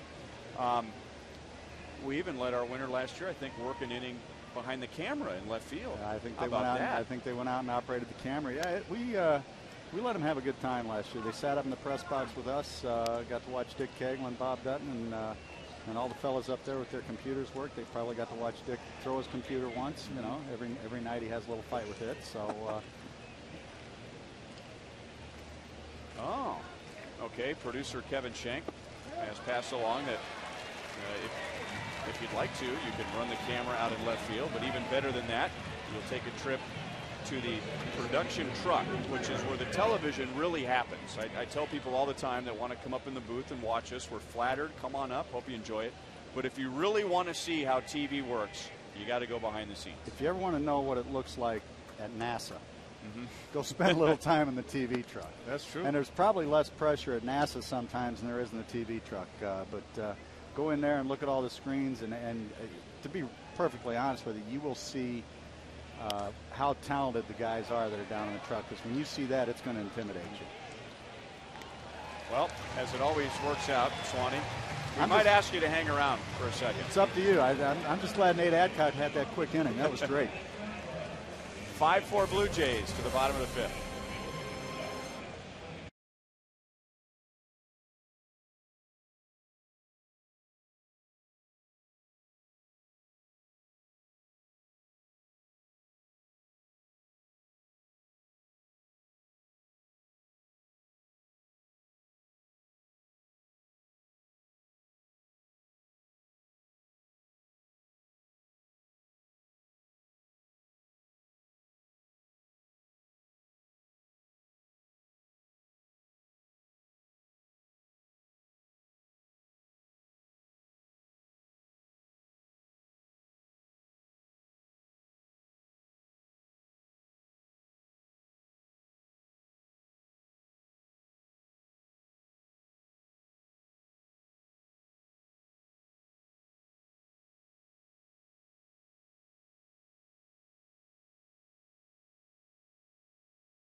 Broadcast experience, which was a popular item last year, and we went through all the different things that you can do. You can hang out for an inning up here in the TV booth.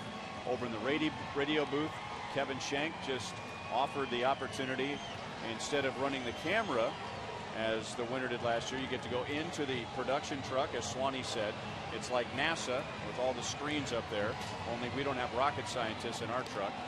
And you can produce an inning, which means you can sit in the producer's chair. There it is. Right to left, Richard Harlan, Steve Kurtenbach, Kevin Shank on the far left. Kevin Shank will allow you to use the telestrator, which makes you, gives you the ability to make those little arrows. What's he doing watching the Phillies game? I don't know. That says a lot, doesn't it? You know? Yeah, right. I was telling Mike, too, that when they get in the booth here, they also have an opportunity to take pictures and get autographs from us up here.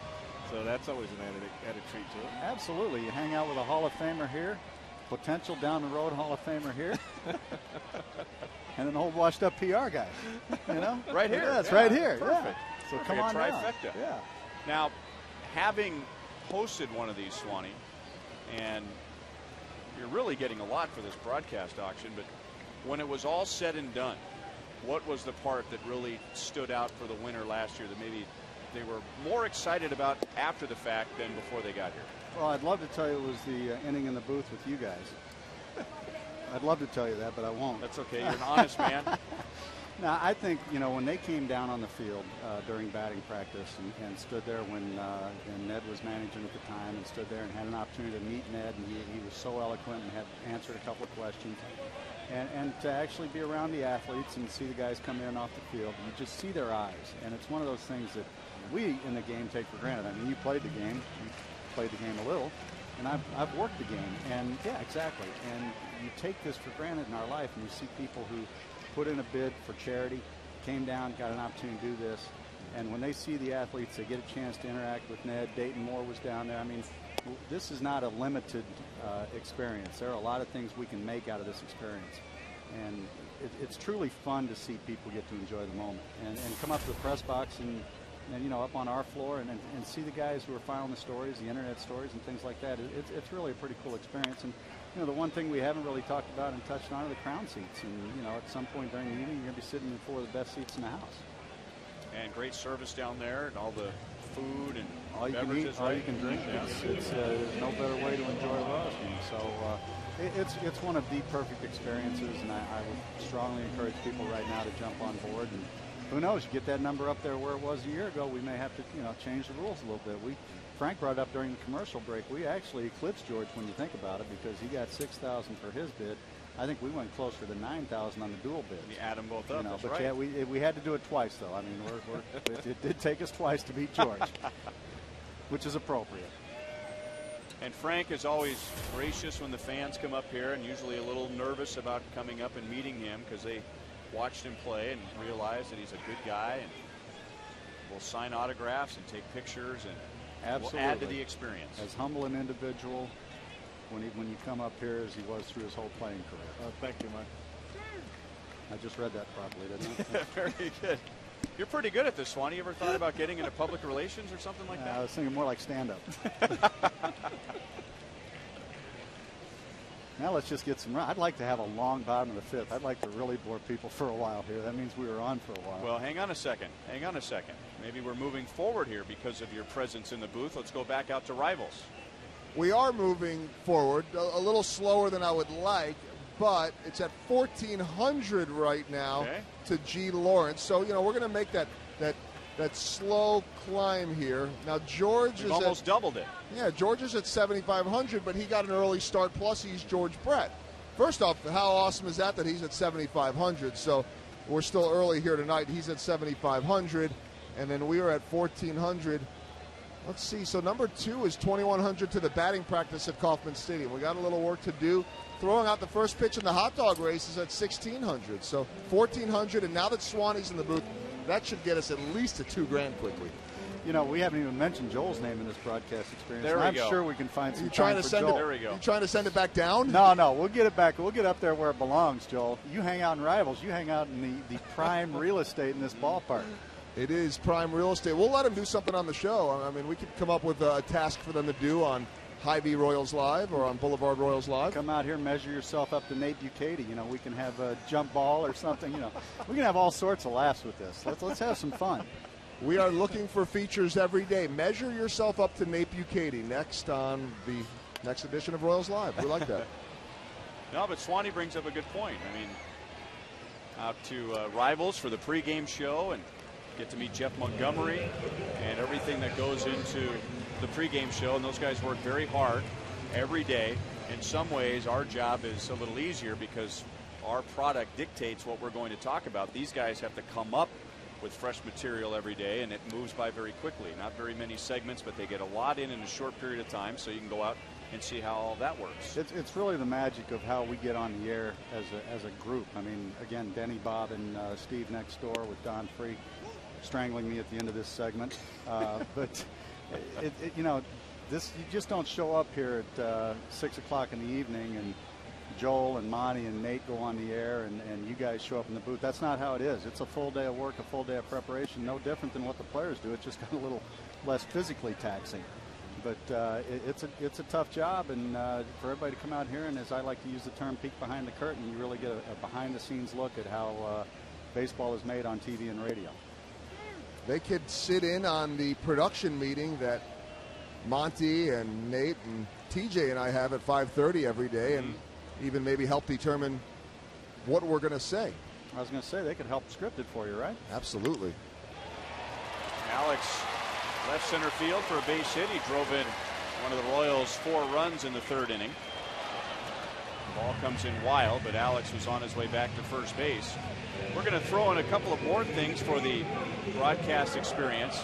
And we mentioned at the very beginning that this game date will be mutually agreed upon between the winner and the team and the broadcasters. However, Kevin Shank has thrown out, if it is on a Friday, the winners can participate in real Royals trivia out in Rivals before the game. So you'll have a chance to be on television, participate in that. And I will throw one more into that if you'd like, and you happen to be on the field when we do our radio roundtable.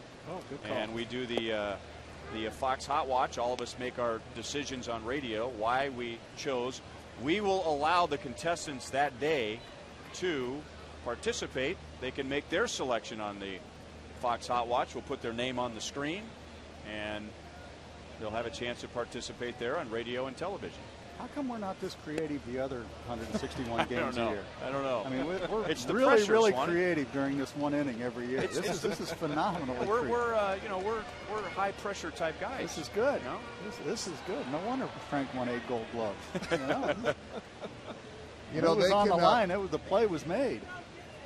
Go ahead, Joel. Swanee, they can help determine our post-game guest if the Royals win, and whoever they want to hear Can they stand next to? It's a very short walk, Joel, from the crown seats to you on the field. Can they stand next to you? They can stand next to me with the understanding. I don't know if they have to sign a disclaimer that they might end up with a pie in the face or a Gatorade over their head. Would probably love that, wouldn't they? If they're not clean shaven, they will have a face full of shaving cream before the 3 minutes are up.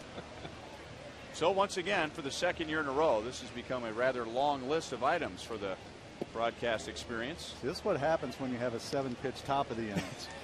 Gives us way too much time in the bottom of the inning. Now, we'll make sure, Joel, that they're down there with you for the post-game interview, and as I'm pulling the guy out of the way, we'll get him some towels and an umbrella. That'll work. I mean, they can help make the shaving cream pie. Oh. Maybe not. I don't know. Yeah, we'll see about that one. Melky's become a pro at that.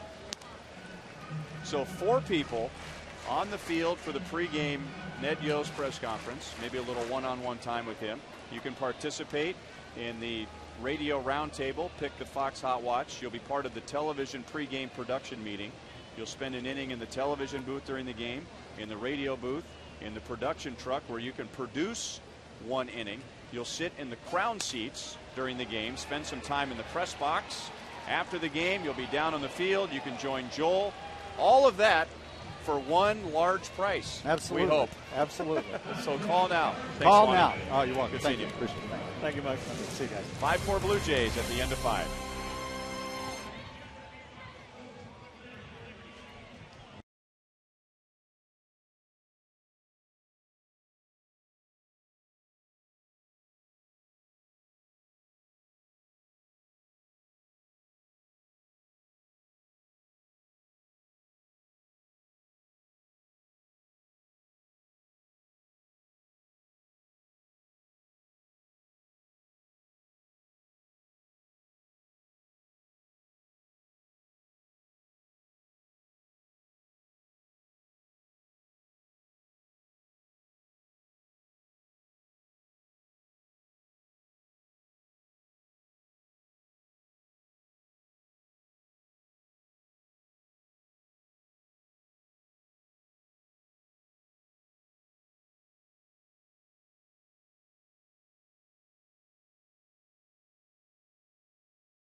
All right, those are four very famous rock stars there, U2, and they will be playing in St. Louis this summer, the closest the tour will reach to Kansas City. So we have a U2 package and a hotel involved as well to see one of the greatest rock bands of all time. That's my opinion, and I think that's the opinion of a lot of other people as well. Joined right now by Joy Sedlacek of Royals Charities, who is a close personal friend of Bono's. No, she's not. I met Larry Mullen Jr. a couple of times at Royals-Yankees games. Couldn't be any nicer, which was great to hear. These guys are unbelievable, and now a chance for fans to go and a couple fans to go and see them in St. Louis. That's right. Like you said, this is the closest they're going to come to Kansas City. It takes them 4 days, if you can see the picture of the stage, to put the stage together. Over 300 crew members. The stage is over 150 feet in the air and 400 tons. It's absolutely amazing. And it's on the field at Busch Stadium. So you and a friend can go to Busch Stadium, watch U2. The stage is a 360 tour, so your seats are actually on the field, so you get the full range of the stage. It's fantastic. The hotel they're staying at is directly across the street from Busch Stadium, and we just got word that they're throwing in 2 VIP tickets to a hospitality package, which is before the game. And you never know who shows up there. All right, so that is very cool. So, all right, we've got the U2 concert, Bono, The Edge, Adam Clayton, Larry Mullen Jr. I know I've been listening to those guys since, well, I didn't even have gray hair when I started listening to those guys. But really a chance to go out there and see one of the great rock bands of all time, and a nice, easy trip to get over to St. Louis.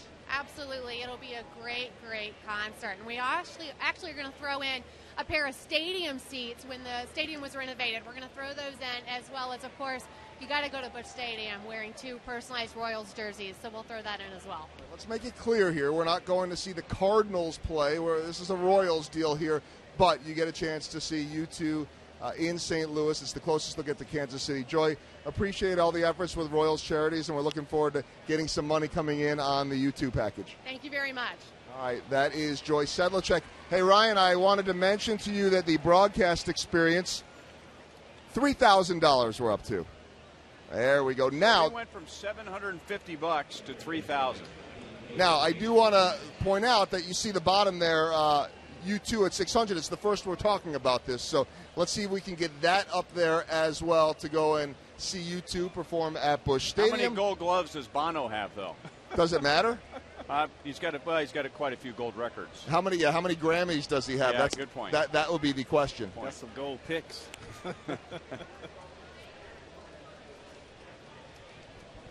So we're up to $3,000 from $750, but this is for Royals Charities, so you still have a chance.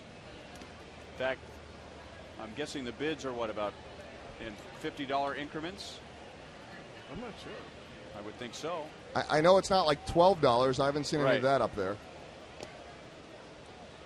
By the way, U2 with 22 Grammys, most by any rock band in history, and I don't really know, probably apples and oranges to the 8 gold gloves, but they have sold over 145 million albums. Wow. Okay. That's pretty good. That's real good. That's why they are who they are. They got Bono and we got Frank. That's right. Yeah. They're in the Rock and Roll Hall of Fame in Cleveland. Frank's got his number retired in Kansas City. Hall of Famers on both sides. Wow, how quickly I got thrown into that.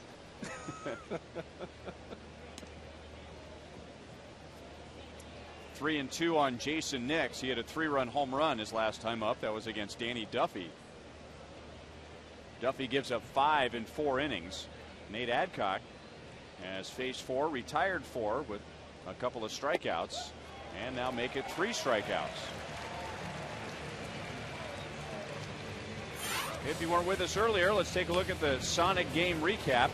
And in the first inning with 2 outs, Juan Rivera singled in Corey Patterson. And with 2 outs in the third inning, it was Rivera again, this time driving in Bautista.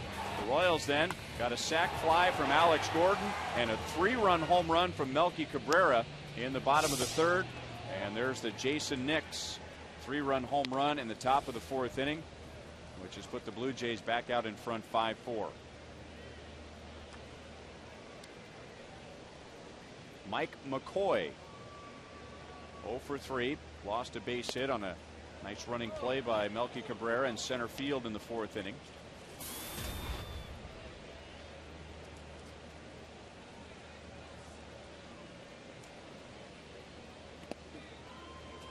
Two and one. Speaking of St. Louis, when we were talking about the U2 concert, Mike McCoy was drafted by the Cardinals in the 34th round. So we spend so much time talking about the first round picks around draft time, maybe second, third round picks. But a 34th round draft pick getting to the big leagues. He didn't do it with the Cardinals after more than 7 years in the minor leagues. Made his major league debut with the Rockies, so he paid his dues. He definitely did. And I tell you, a guy like that hanging around that long, it's because they love the game of baseball, and being able to be versatile like he is, that helps him a lot too. First base runner against Nate Adcock in 2 innings. Runner at first with 2 down. Take a look at tonight's AT&T trivia question. Who are the 3 players to win the American League home run crown with back-to-back 50 home run seasons? 3 players. They have won the American League home run crown with back-to-back 50 home run seasons.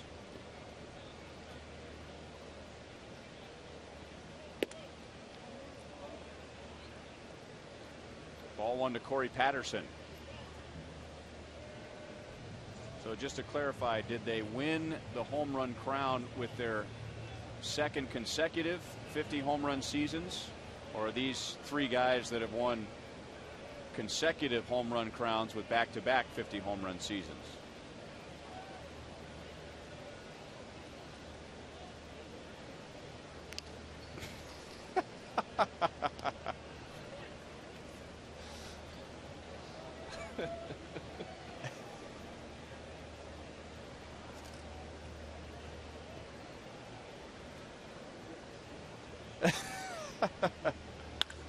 The answer to my question is yes.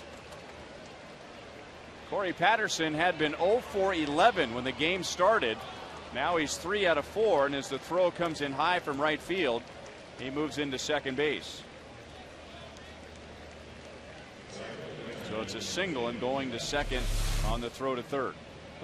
This pitch is grounded in the right field right here, Ryan. It's an uncatchable ball right here, but what Jeff Francoeur's got to do, he's got to keep this throw down. Once you elevate over the cutoff guy, and the base run is going to continue down to the next base. So making sure you stay with your fundamentals, keep the ball down, keep the double play in order, and always keep that force out in order. So it puts 2 in scoring position for Bautista. He has not driven in a run yet in the series, but now with 2 outs, he has 2 in scoring position. He has 41 RBIs this year, and Nate Adcock stays away from him, and Brian Pena just saved a run.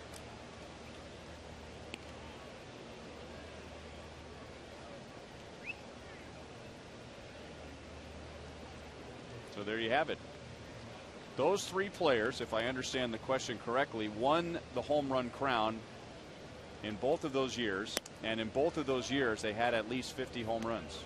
And Bautista is on pace for another 50 home run season, and now the Royals aren't going to mess around with him. They'll put him on first and take their chances against Adam Lind.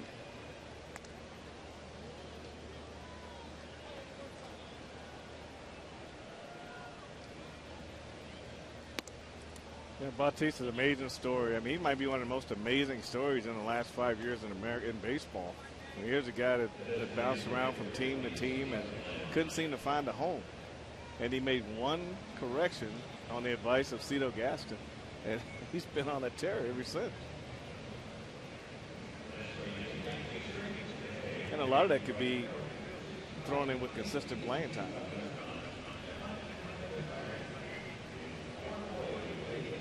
So the Royals will talk over what they're going to do with Adam Lind. We will remind you that tonight's copyrighted telecast is presented by authority of the Kansas City Royals and may not be reproduced or retransmitted in any form. And the accounts and descriptions of this game may not be disseminated without the express written consent of the Kansas City Royals Baseball Corporation. Brian Lefevre with Frank White, Joe Goldberg out in Rivals with producer Kevin Shank, director Steve Kurtenbach, associate producers Al Broughton, Sam Abramson, and the producer of Royals Live is TJ McGinnis. Nate Adcock to Adam Lind. Low, I guess, ball one. Lind has walked twice and flied out to left field. Well, Nate wants to keep the ball down. He wants to keep it on the ground if possible. Into center field. It is deep. Back goes Cabrera, and Lind hits a grand slam.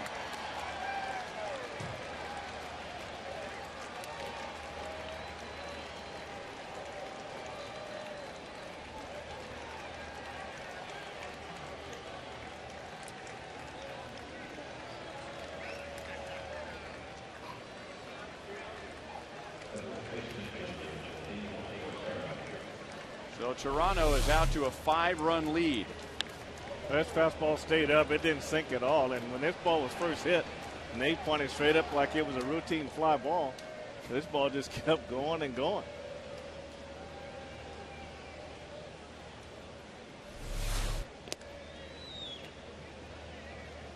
That's the first grand slam we've seen all year.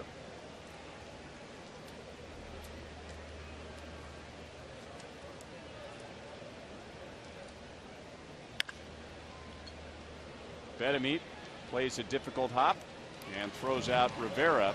4 more runs for the Blue Jays and a 9-4 lead.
And our contestant is Mary Lou Yazel from Freeman, Missouri. If the Royals hit a home run this inning, Mary Lou will win $1,600. If the Royals hit hit a grand slam out of the park this inning, Mary Lou will win $25,000 from Sonic and the Kansas City Royals. Well, we just saw our first grand slam of the year, either team. Adam Lind against Nate Adcock. So Carlos Villanueva has 5 runs to work with. It'll be Eric Hosmer, Jeff Francoeur, Billy Butler coming up. Good combination for a Sonic Slam inning. Hosmer with a 9-game hitting streak has struck out, and he's grounded out to second base.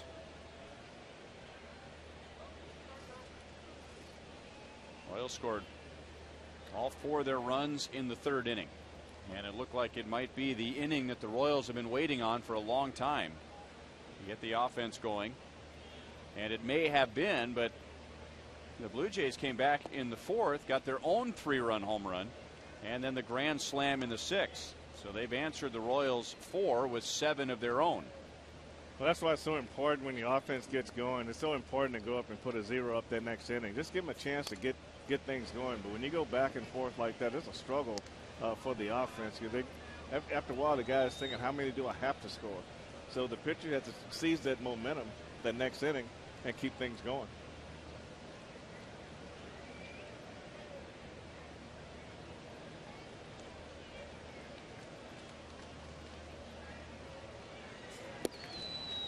Struck him out with a fastball. Villanueva has struck out Hosmer twice tonight, and that is his third overall. Tonight is the Royals Charities broadcast auction. Let's go back out to Joel and get an update. All right, Ryan, thank you very much. The U2 concert has shot up from 600 to 1,800, so we're excited about that. The television radio broadcast at 3,200. We need to get that up there because George is at 8,000 now, so if we can get to, a little over 4,000, get two of those going, two people into 4,000, we can duplicate what we did last year. Spring training trips at 2,500. Batting practice at the K is at 2,500. The fielding with Jeff Francoeur at 1,400. Hitting with Billy Butler is at 1,600. So we're definitely getting that up there real nicely. Let's see if we can do a little bit more. Also wanted to point out those ticket packages we were telling you about are still available. They've gone over the limit of 200. And so if you still want the ticket package, which has 4 loge seats in there, autographed baseball, and 4 outfield experience passes, you get those. They won't have the T-shirt or the replica jersey anymore, but they still want to make that available if people want to get the 4 tickets in the outfield experience and the autographed baseball. Now, how about an update on playing the outfield with Jeff Francoeur as he drills it to left field and hits it off the outfield wall. Francoeur's second hit tonight. Runner at second with 1 out.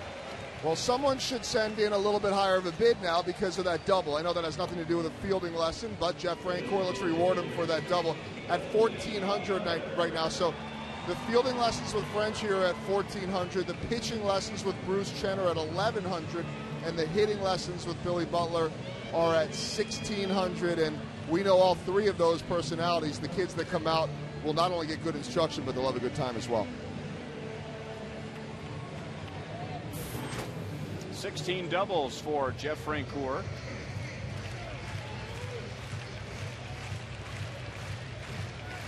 Villanueva at 82 pitches. He is making just his 4th start since moving over from the bullpen. So he is building his pitch count. 75 pitches in his first, 82, 90 in his last. So he should have plenty, barring a big rally here, to get at least through 6. The Royals have other plans. And he throws a strike to Billy Butler, who is lined to center and flied to center field.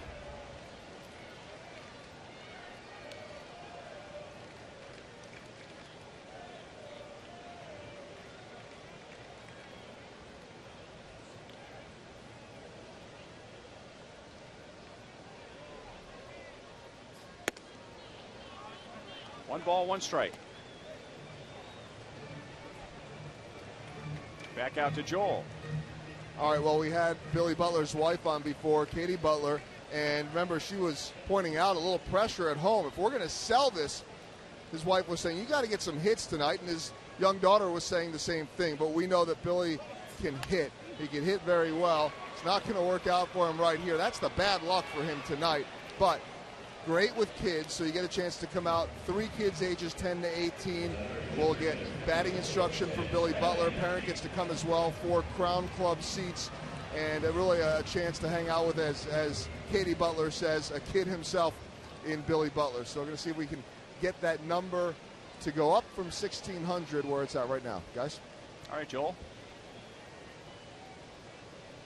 Francoeur at third base with 2 outs, and now Wilson Betemit 0 for 2 so far tonight against Villanueva. A little bit outside, ball 1. Well, Villanueva has done a great job moving the ball on both sides of the plate, and you go back to pitchers that you can think of just recently who pitched both sides of the plate and done well. Nick Blackburn would be one. Carl Pavano would be another. But the pitchers that can use both sides of the plate and change speed, they usually do a pretty good job when they pitch against the Royals ball club. And that would be the same if Royals pitchers pitching against another ball club. They were successful on both sides of the plate. Then that's how you keep hitters off balance right there. On both sides of the plate with your fastball, change speeds, get hitters out front, and just they can't sit on one pitch. They can't sit in one area.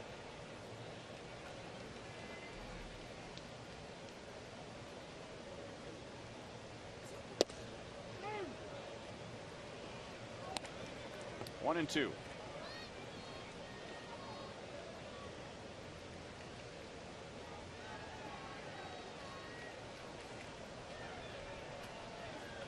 So along those lines, Frank, if you're Wilson Betemit and you look at Fox Track so far, everything has been out over the plate or away, so he might want to try and surprise Betemit by coming in. By down and in, you can go with the hard breaking ball down and in. You can stay up around his hands too. So you got two chances right here to get him on a strikeout. And if not the strikeout, just make him hit the pitch you want him to hit. Molina sets up inside. The pitch is inside and it's fouled away.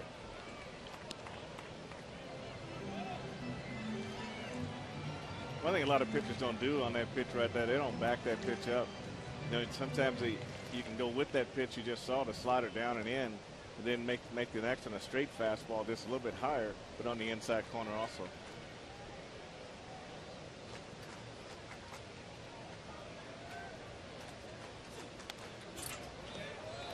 Still 1-2. Villanueva, originally out of the Giants organization, but he made his big league debut with Milwaukee in 2006, and the manager of the Brewers at that time was Ned Yost. Traded to the Blue Jays during this past offseason. His first 13 appearances were out of the bullpen, and now he is making his fourth consecutive start. There's his best pitch, his changeup. He strikes out Betemit, and Villanueva has 4 strikeouts.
Is the official soft drink of the Royals and the Fox Sports Kansas City broadcast booth. You'll never sacrifice taste for 0 calories again with Pepsi Max. New look, same great taste, and 0 calories. Pepsi Max, 0 calories, maximum Pepsi taste.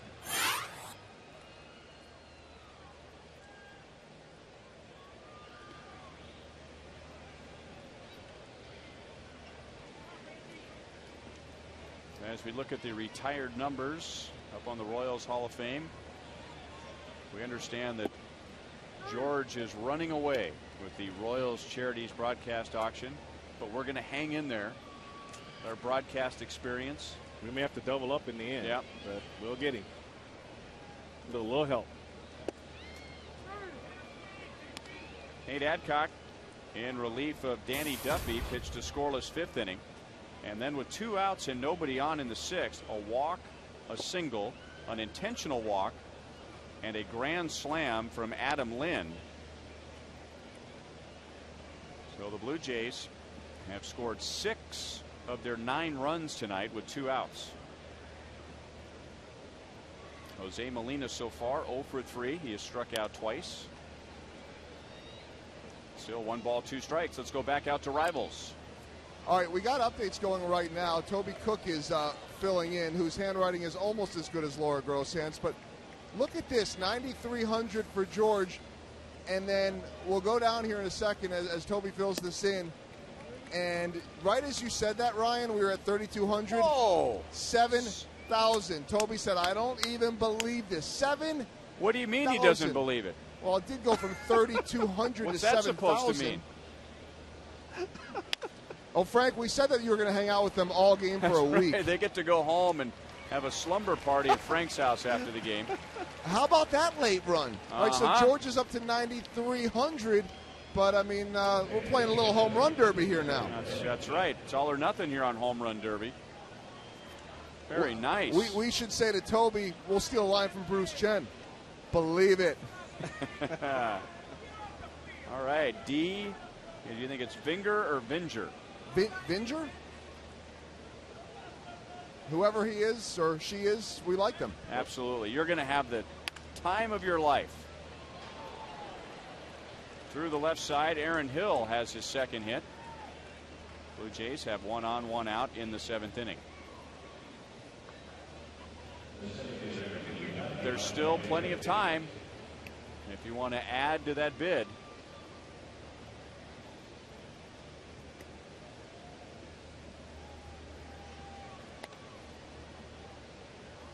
Don't be popping the champagne bottles yet, George. Well, they get to hear us every night, too, and that makes a big difference. And come right into the living room every night. So, I know crown seats are, ooh. Oh, my gosh. I mean, I think in the crown seats, you're actually closer to the batter than the pitcher is.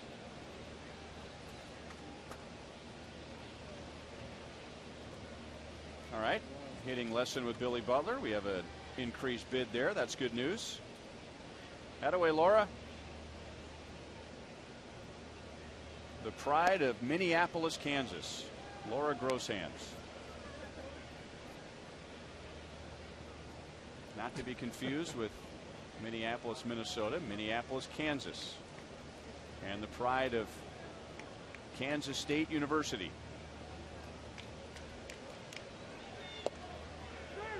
One ball, 2 strikes on Rajai Davis.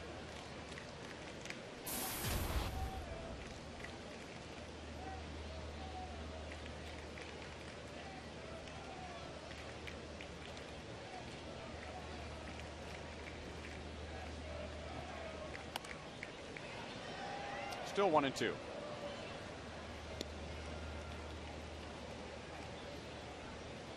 Royals had taken the lead 4-2 after Melky Cabrera's home run in the bottom of the 3rd inning. But the Blue Jays with 2 big home runs of their own.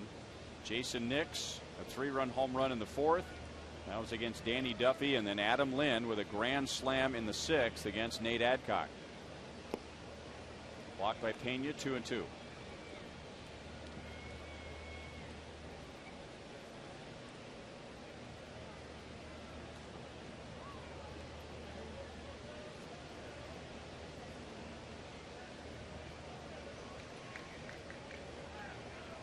Royals won game 1 3-2 on Monday night in 11 innings. The Blue Jays came back and won last night 8-5.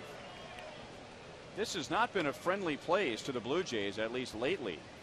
The last time they won back-to-back games here was July of 2006. Even with the win last night, they've lost 8 of their last 12 games here.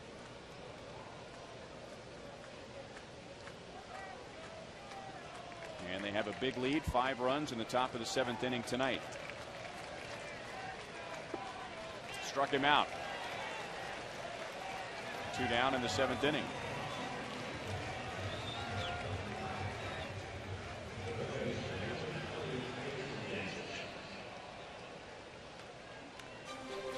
Royals baseball is brought to you by Thoroughbred Ford. Find the new Ford you're looking for at thoroughbredford.com. And by Steel. Are you ready for a steal?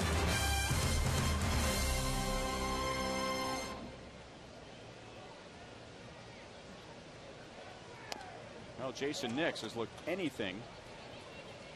anything but a 180 hitter. That was his average when the series began. He's put on about 20 points, 4 hits, a 3-run home run, a double, and 4 RBIs. Well, he's got a nice compact swing when you stay middle in. It's when you get him to reach for pitches that he has trouble. And the balls that he's been successful on, the pitches, have been middle in and pretty preferably down is where its really good strength is. But you brought up a good point about Nate Adcock in pitching to Adam Lean, how he just got a strikeout with just an outstanding sinker. I mean, he does have an outstanding sinker, but and the Fox track showed that sinker to be a strike, but it was called a ball. So now you elevate it a little bit, and the straight ball straightens out a little bit, and now you lose confidence in that pitch. You go with a straighter fastball, and you end up in the middle of the plate, and you got hurt. Here in the 7th inning, he holds the Blue Jays scoreless.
Brought to you by the Missouri Division of Tourism. And this is the Liberty Memorial and the World War I Museum in Kansas City, the only American museum dedicated solely to preserving the objects, history, and personal experiences of a war whose impact still echoes today. The museum uses interactive technology along with its world-class collection to tell the story of the war through the eyes of those who lived it. Go to visitmo.com to start planning your next Missouri getaway. It is 9-4 Toronto here in the bottom of the 7th inning, and we go back out to Rivals with Joel. Well, speaking of a Missouri moment, you're right. One of our great crew members, Ryan Miller, is getting married on Friday, and he had no idea that we were doing this, but he is one of our awesome audio guys in A2. And he is getting married on Friday to Ellen Morris. So we wanted to say congratulations before we headed out of town to Ryan. There he is. He was going to hide behind that camera, but now he knows that he is caught and he has no choice. So congratulations to Ryan. Congratulations to Ellen. We wish you the best. And when we come back from our next road trip, we will see a married man in Ryan Miller. All right. Congratulations. And congratulations to Ryan's father, Randy, our lead audio man, who has one less allowance to pay after Friday.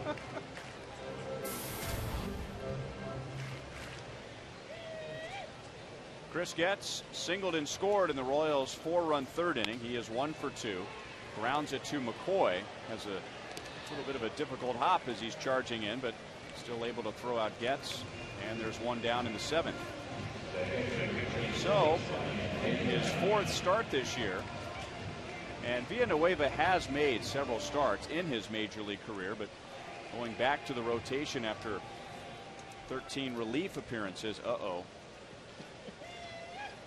He is trying to give the Blue Jays 7 innings tonight.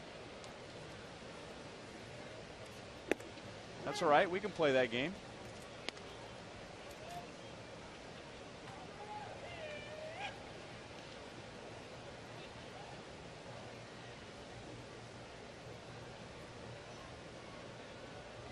Well, all is fair in love and war.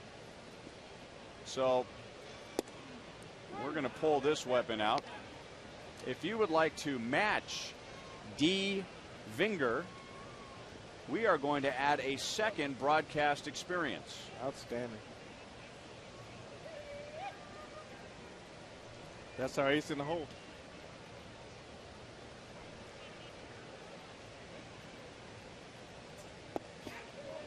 Ryan Pena almost swung out of his shoes as he strikes out.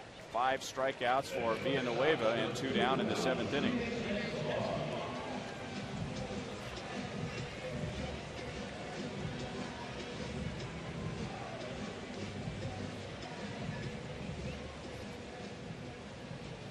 Wait a minute. Was that just a better 3? Is that what that was? Better Okay. 3. Okay.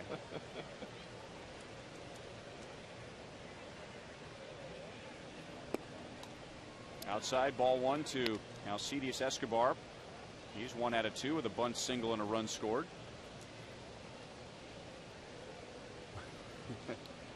Just improving the quality of the 3. Apparently the 7 is okay, and the 7,000 for the broadcast experience. We hope that's okay. That is a 7, right? Looks good to me. Okay.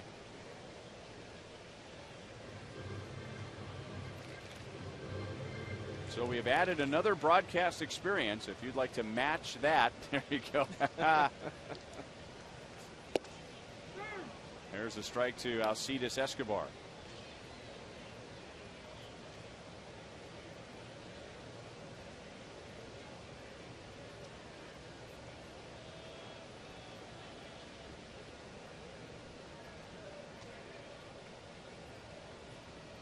Villanueva, looking at his 5 strikeouts, he is using all of his pitches. He hasn't had just 1 strikeout pitch.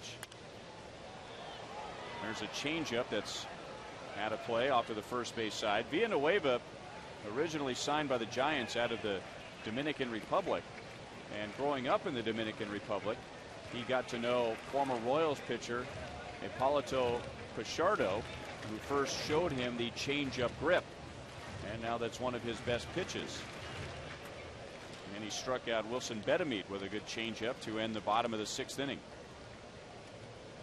Now that's a great pitch if it reacts the way you want it to react. If it first the deception of it looking like a fastball coming out of your hand, and then the lack of speed that makes it drop at the right time, those are key. Line out to center field. So Villanueva gives the Blue Jays 7 innings, allowing 4 runs on 6 hits.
You want to make a bid on one of these items, and we thank everybody who has made bids so far. So if you're joining us late, there still is time. So for a complete list, call that number. Somebody is waiting on the other side. Panera takes us around the American League, where Minnesota in 10 innings beat Cleveland. So Minnesota wins that series. Boston beats New York, so the Red Sox have a 1-game lead. They've won 5 in a row. Oakland loses 9 straight, falling in Baltimore by 1. Texas is in front of Detroit. Tigers at the moment 1 game back. Seattle and Chicago are tied. Tampa Bay and Los Angeles tied with no score. Royals wives waiting on the other side of the telephones, taking your calls, keeping track of all the bids.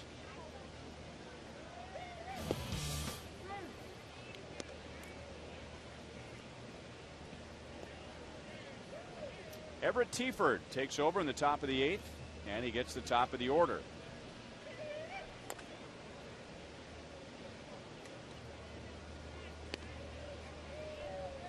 Well, we have to go back now and reevaluate Monday's game when the Royals won 3-2 and give a little more credit to Felipe Paulino, Greg Holland, Aaron Crow, Joaquim Soria for holding these Blue Jays to 2 runs on 5 hits, and all 5 hits were singles. They bounced back last night, won 8-5. They had 9 hits, 5 extra base hits. And with 2 swings of the bat tonight, they have scored 7 of their 9 runs. Tieford, and you could see that coming. Hosmer bails him out on a high throw. So trying to force an out and almost put it into the seats. So it's Everett Tieford here in the 8th inning, and a Chevy call to the bullpen. But Ryan, that might be a ball that he might have let go too. I mean, that's going toward the line, and he's coming so fast that he's better off to let this ball just go and just see what it does. I mean, that's a good way to injure yourself right there, trying to make that hard throw when you're off balance like that. So I would just rather see him let it go, hit the ball to go foul. And that gets past Getz out into right field. 4 hits for Corey Patterson. So he's turned his series around. He had been 0 for 8 in the first 2 games. Going back to the Blue Jays' previous series against Baltimore, he had been 0 for 11 and now 4 for 5 tonight.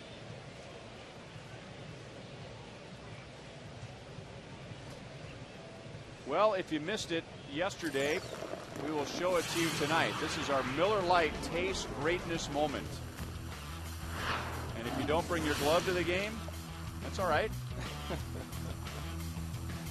You got to use what you can use.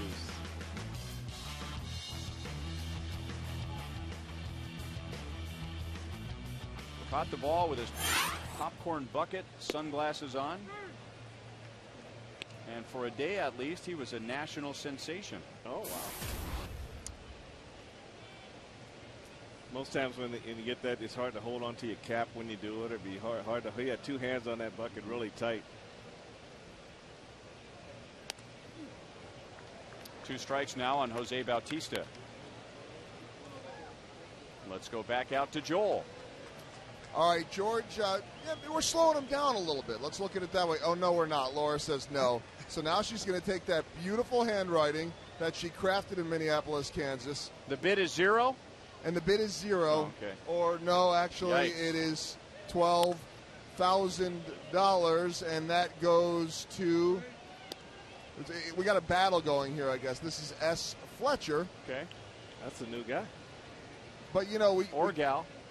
we could have the person that just got outbid. If perhaps 12,000 were too much, they could take their 10.5 and send it towards the broadcast experience. That's right. That's right. And by the way, D. Vinger right now holds the highest bid at 7,000. So if you want the second broadcast experience, Great. We got movement. You have to match it.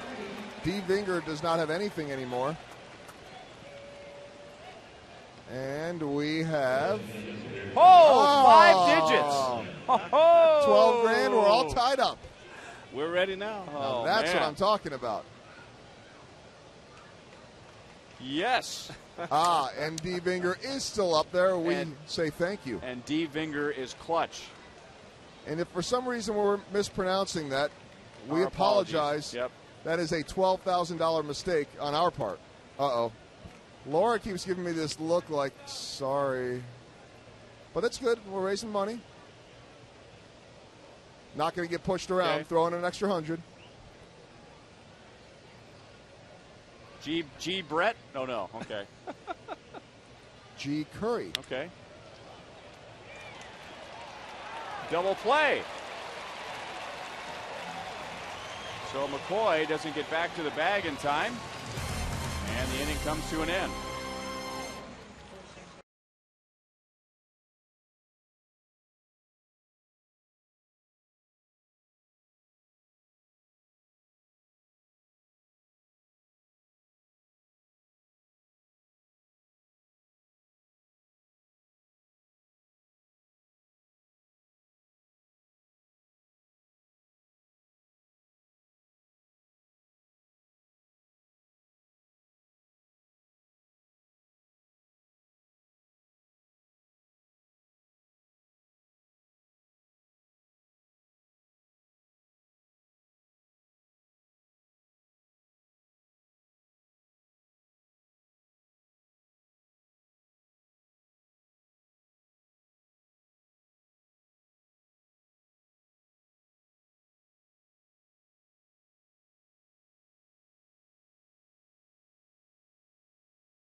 However, in the top of the 8th inning, it is our defensive play of the game, brought to you by the Home Depot, doing more on defense. Well, after Adam Lean hits a grand slam, Ryan, he comes back with a line drive to Chris Getz, and he was able to force McCoy not getting back in time at second base. At the end of the game, of course, it's Boulevard Royals Live with Joel and Monty, and with a preview, here's Joel. All right, Ryan, thank you very much. Yes, after the game out here at Rivals, where we have a great crowd going right now, we're going to talk about Danny Duffy, who has a rough outing here tonight, still in search of his first major league win. We'll break that down for you. Hear from Ned Yost, post-game reaction, and much more coming up. Take your questions as well at 432-432 space keyword live, and we will put a wrap on the Royals charity auction as well. The board's still moving, couple $100 added there right now. I think I've got over $41,000 worth of donations on the board right now, and we've got movement for the first time in a while on the throw out the first pitch hot dog race, which has gone up to $2,100. So $41,000 plus, assuming the math is somewhat close, and still going up, guys. Love to see those big numbers. So thank you very, very much to everybody who's called in tonight. We aren't done yet, but those are big commitments, big contributions to Royals charities. And the Glass family does a wonderful job with charities in and around Kansas City. So believe me, believe us when we say that that is going to be money well spent. It will make differences in many lives.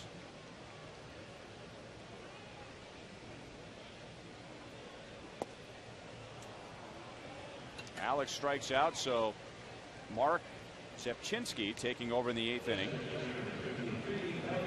Gets his outing off to a good start in relief of Carlos Villanueva, who held the Royals to 4 runs in 7 innings.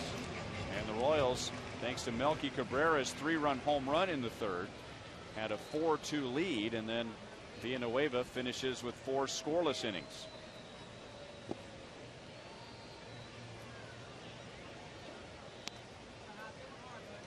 Melky Cabrera has hit in 7 straight games. That was his 8th home run of the year. Gives him 38 RBIs, and that ties Jeff Francoeur for the team lead. 2-0.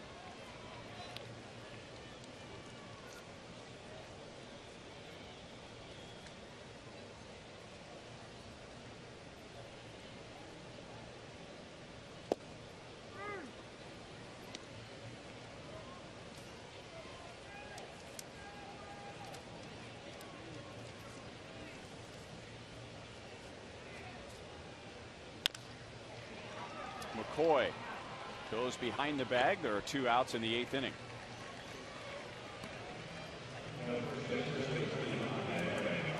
Back out to Rivals, and here's Joel. Well, Ryan, as we continue to raise this money for Royals charities, we should let people know who Royals Charity serves as well. You mentioned in and around the community. Toby Cook telling us on the pregame show that basically any nonprofit in the area, they end up helping them out. But the other thing, too, is that they raise so much of this money through an event like this, through a golf tournament, through their 5K run, and so many events throughout the year, that when a disaster happens like we saw recently in Joplin, in Reading, they've got money ready to send out there to help people immediately. And so you've seen a lot of relief efforts and raising money through the Red Cross and raising money through Heart to Heart and places like that. But this also helps that they've got money ready. They can go out there, and then so many of the other organizations all around the community as well benefiting from this. All right, thanks, Joel. 3 balls and 1 strike to Eric Hosmer with his 9-game hitting streak on the line. Villanueva held him down 0 for 3, couple of strikeouts.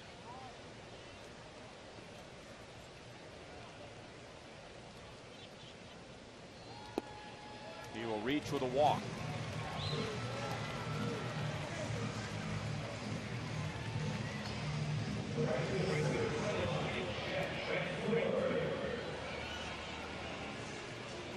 And that'll bring up Jeff Francoeur, who has a 2-hit game, a single in the 2nd inning, and a double in the 6th. And Francoeur gracious enough to offers some of his spare time to work with some Royals fans in the outfield. Right now, Francoeur is at $1,400. Okay, whatever, Laura. $1,400. That includes 4 Crown Club seats for the game, which is preceded by going out into the outfield and getting instruction from Francoeur, who you'd have fun with Jeff Francoeur just raking the mound. But you're going to go out and learn about the outfield. He is a Gold Glove outfielder, won a Gold Glove with the Braves. Since he has come to the big leagues, nobody in the game has more outfield assists than Jeff Francoeur. So you will learn quite a bit about playing the outfield and playing a very difficult outfield in Kauffman Stadium, where the right fielder and the left fielder have to cover about as much ground as the center fielder does. It's pretty big out there, and I tell you what, you won't find a more gracious guy, a guy who's always happy, and he's very down to earth. He tells it like it is, and he's a guy that comes to play every day. I mean, he's a guy that really, when you look for one guy to be there every day playing going at 100%, he'd be that one guy that I would pick, and he does it with tons of energy.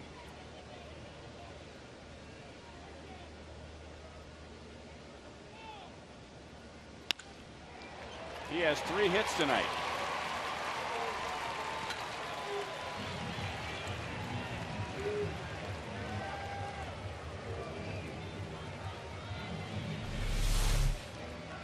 Down and in. Got the hit of the bat out, and that's a good spot for Jeff Francoeur. He likes the ball down and in too, but he's been doing a better job lately of going the opposite way. But that's his what they call nitro zone, as they say in the Royals clubhouse. If you hit that no land area to him, he hits the ball hard. Octavio Dotel will take over with 2 outs.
Lives are on the other end. They'll be happy to answer any questions if you want to know about the details. These are just basically the headlines of each item. There are many other details that go with the headline. Not to mention, we have added our own items to the larger item.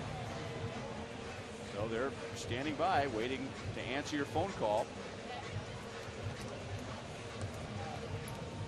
816-504-4040.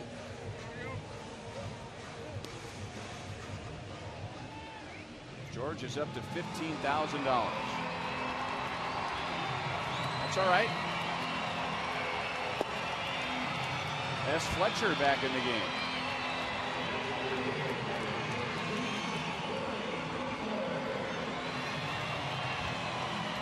Octavio Dotel comes on with 2 outs in the 8th inning.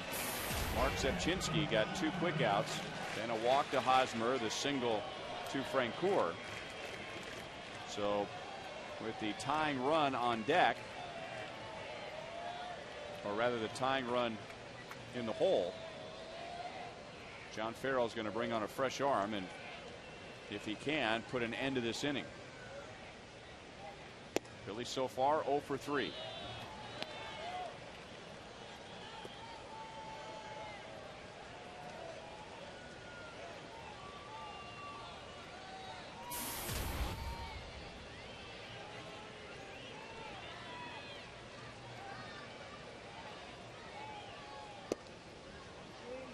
Two and 0. The hit tonight that is going to get the most play, I'm sure, in reviewing the game will be the Adam Lynn grand slam. But the one that really knocked the Royals down was the Jason Nix 3-run home run. The Royals had just scored 4 to take the lead. I agree, Ryan. That was a momentum killer right there. And the Royals really offensively haven't recovered from that. A number 9 hitter. So you want to make sure and pitch to him. Danny Duffy didn't make a bad pitch. It was down and in. Could have easily been a ground ball and a double play. Instead, a drive into the seats in left field. Then the grand slam in the 6th. This is with the Royals in front, 4-2 in the 4th inning. Well, he just pitched in a 3-2 count, and they had to give it something to hit, and Nix was sitting there waiting on it.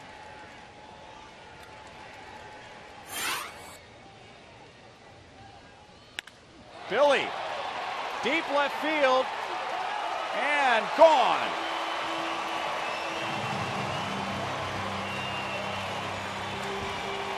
So back to a 2-run game in the bottom of the 8th inning. Royals do all of this after 2 outs and nobody on base.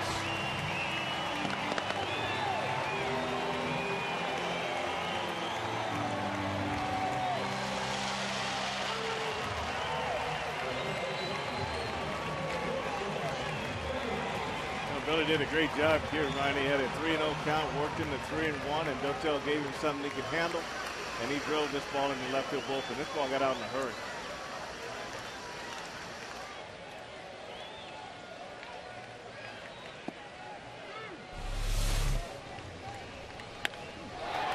Wow. Well, Frank, you say that so often. You know, Billy jumped all over that pitch, and it was not where Jose Molina had set up his target. Yeah, you missed the target. You got a chance to get hit, and that's one of the rare fastballs that Billy even pulls. I mean, normally he's going the other way, but he was looking to do a little bit more right there. Billy eyes always get big right at the point of contact, and you can see how he turned those hands over, and there was no doubt about that when he first hit it. So we have seen 4 home runs tonight, and every home run has been at least worth 3 runs. 3 3-run home runs and a grand slam. It is 2-2 on Wilson Betemit. So that'll make the long wait a little bearable, a little more bearable for Billy Butler as the designated hitter, hoping that he'll get a chance to bat again.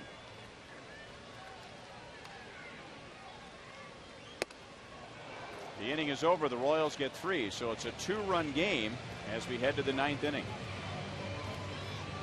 With 2 outs and nobody on, a walk to Hosmer, Jeff Francoeur singles, and Billy Butler hits a 3-run home run.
inning magic thanks to Billy Butler and the Chevy play of the game. Well, with Ross trying to get back in this game with 2 on in the 8th, 3-1 pitch from Octavio Dotel. Billy Butler got the head out on this pitch run and parked it in the bullpen for a 3-run homer.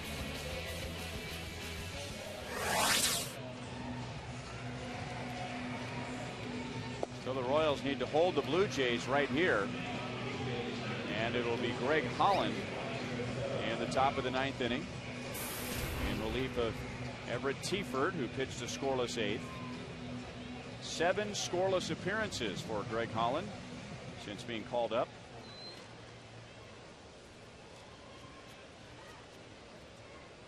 He will get Juan Rivera, Jose Molina, and Aaron Hill. 5, 6, 7 hitters for the Blue Jays. Rivera has driven in 2 runs, and both coming with 2 outs. Following a walk to Adam Lind in the 1st inning, Juan Rivera singled in a run. Following a walk to Adam Lind in the 3rd inning, Rivera singled in a run.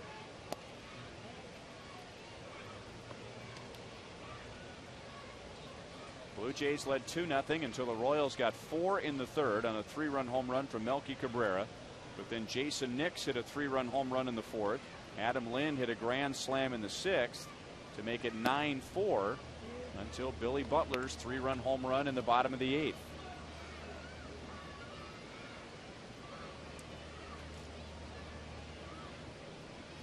Before tonight, the Royals had just 1 home run over their last 8 games. Yeah, another big inning here for the Royals after coming back and get within 2. It's going to be up to Holland and that bullpen that keep this game right it is and give the Royals a chance in the bottom of the 9th.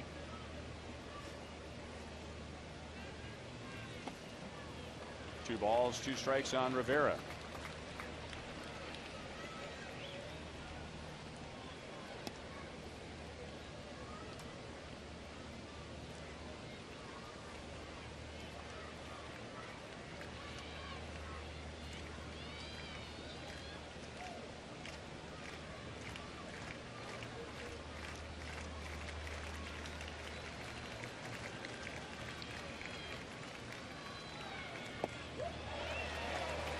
No contact. Pena tags out Rivera.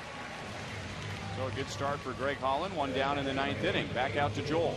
Well, I just want to let everybody know, Ryan, that there is still time to get bids, and the bidding will close out after the final out here, unless we go 15 or 18 or something innings. Then maybe we'll cut it off at some point. But for now, going to end on the final out.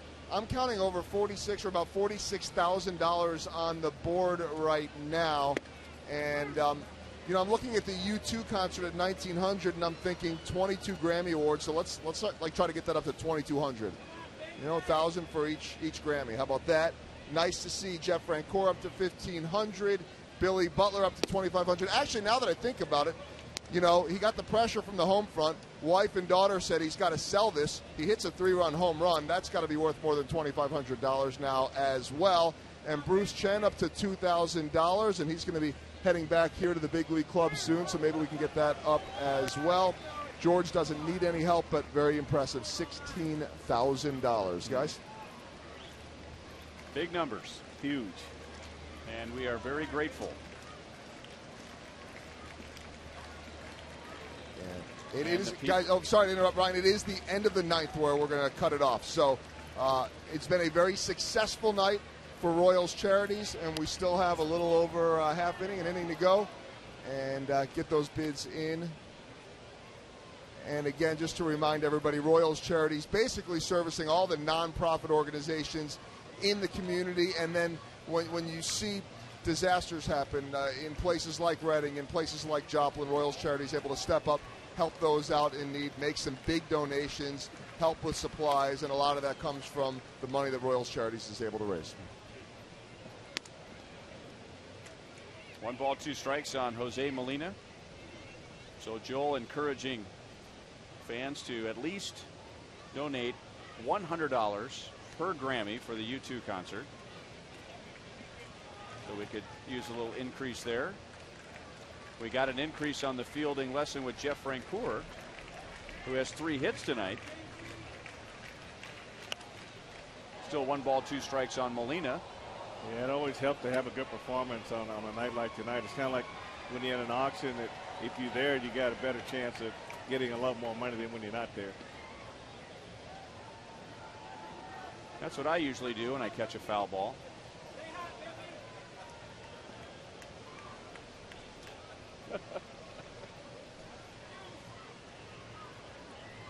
Only my shorts are a little shorter. Oh, really? Still 1-2 on Jose Molina. 0 for 4 with a couple of strikeouts.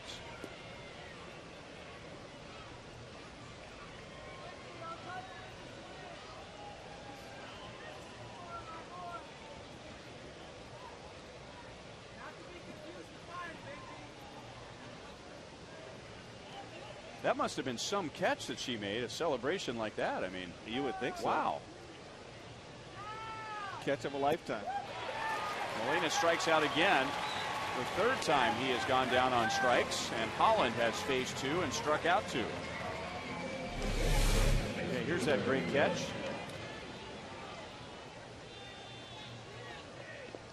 Oh, okay.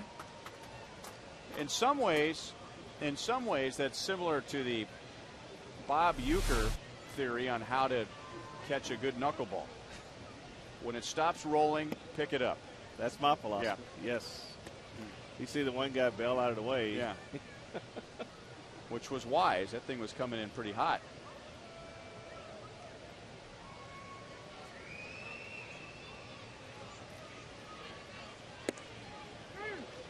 One ball, 1 strike to Aaron Hill, who has 2 hits tonight. There's the guy. I'm worried about the people on the right that had their back to home plate. Right there. That's the guy who's bailing out. That thing was coming in hot. Can't blame him for that. There's another one back. They're still not looking. We need to get into the game up there.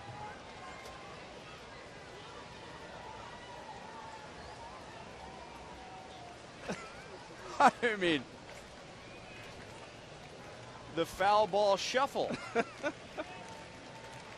Is there a new dance out there that we were not aware of?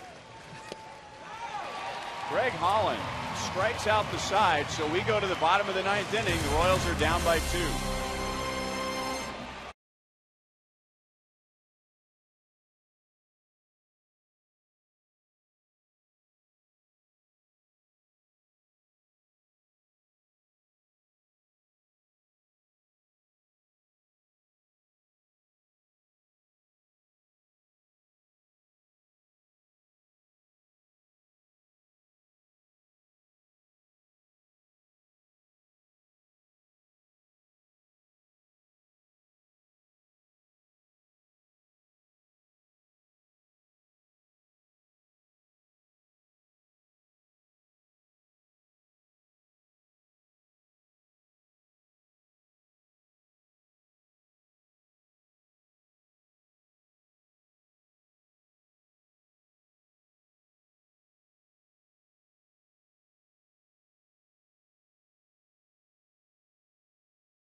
The lady on the far right with the blonde hair came up with a foul ball and was dancing all around the suite. Now we hope that suite will be dancing if the Royals rally here in the bottom of the 9th inning.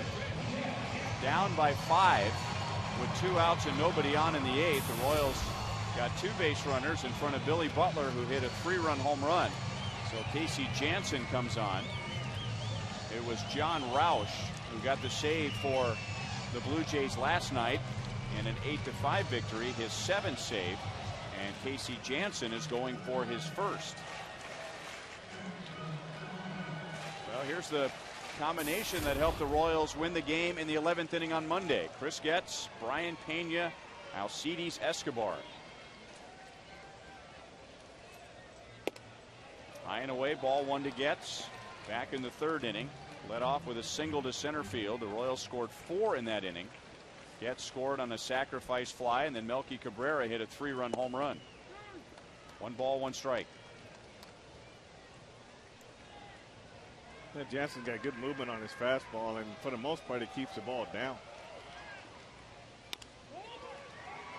Big chop to Aaron Hill. Getz is the first out. Casey Jansen does have 7 career saves. His last was 2 years ago, and he only had 1. He had 6 back in 2007.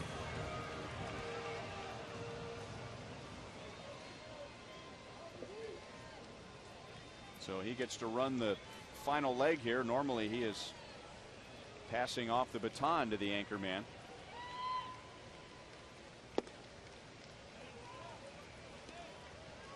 Brian Pena walked and scored in the Royals' 4-run 3rd inning. Otherwise, he is grounded out and struck out.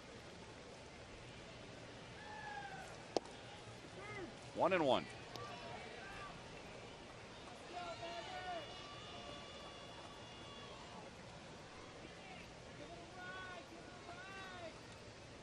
Royals have scored 12 runs in their last 2 games after really struggling to score runs. But they have allowed 17 runs in their last 2 games. Just trying to get that pitching and hitting on the same page. That's been the problem in this homestand.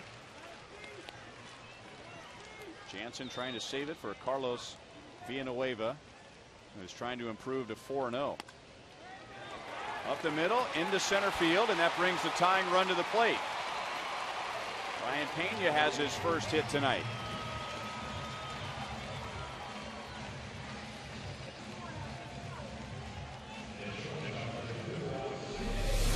I didn't do too much right here. This is a good pitch down, and he was able to manipulate it up the middle for a base hit. Good running fastball. Didn't try to pull it. It stayed right through the middle.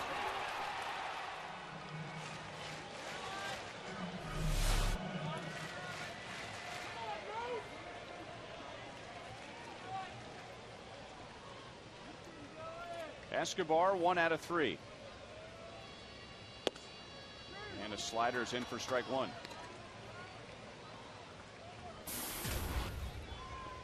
Bunt single and a run scored in the 3rd inning. Last time up, he lined out to center field. Had a good swing against Villanueva, the last batter that Villanueva faced tonight. A couple of former Brewers. And now down, no balls, 2 strikes. $24,000 for George Brett.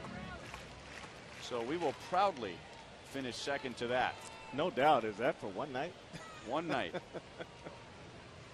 D. Shimmer. Boy, do we thank you.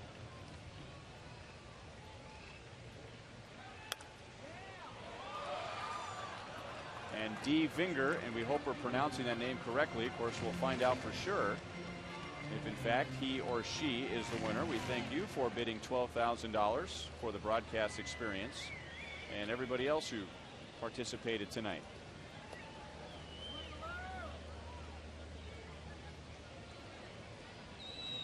That's great. That's impressive.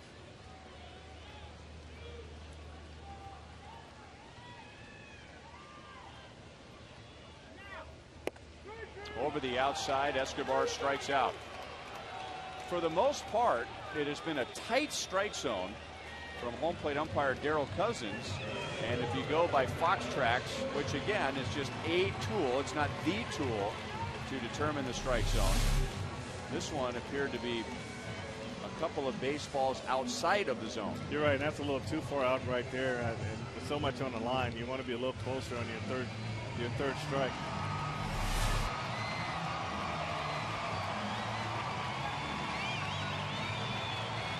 Well, the Royals have good power at the plate, and Alex Gordon, 1 for 3, a 5th inning single, also drove in a run with a sacrifice fly in the 3rd inning. Alex has struck out twice tonight.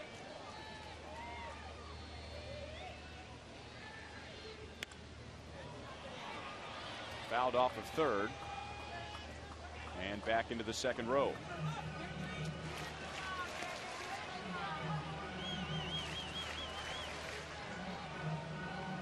All right.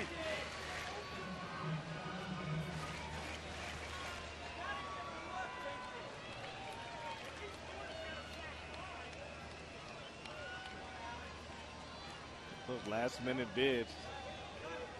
You know, you go to the silent auction tables and they get countdown and people running back and forth.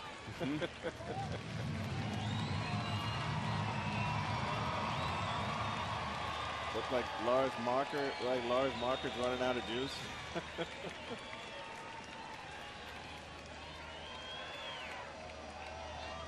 Alex is 2 out of 3 in the past against Casey Jansen. Right on the outside corner, 1 and 2. That includes a strikeout on Thursday night against Jansen.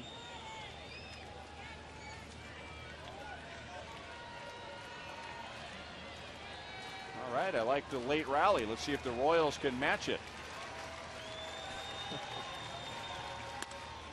Left center field. That's a long run for Davis. It is down.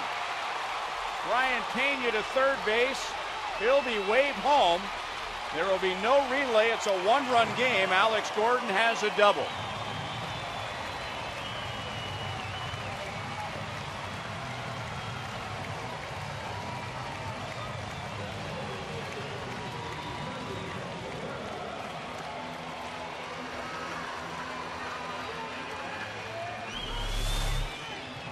Really a good piece of hitting by Alex. This ball goes down and away, and he reached a little bit, but had enough behind this swing to drive this ball in the alley. Got good follow through on this swing. The ball carried really well. And you got Brian Pena running at first base, so he's going to be running with 2 outs anyway, and he's really going hard. And what third base coaches do right here, knows that guy's going to go, and now he's hoping to get that the batter running over to third base. It would have been nice if Alex had got to third base on that ball, but they got on it too fast. But Brian Pena got a good run.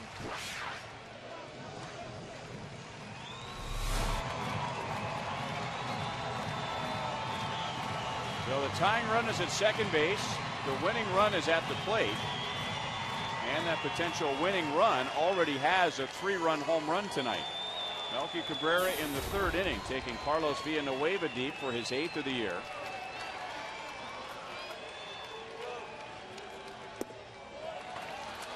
Slider is low, ball 1. Well, this is back in the third inning, and breaking ball down and in, and he got all of this. There was no doubt how far this ball was going to go.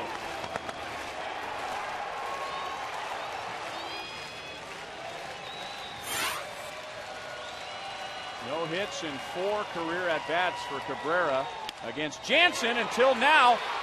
Run down by McCoy in shallow left center field. And McCoy was already deep. It looked like he may have been set up near the grass if he wasn't on the grass.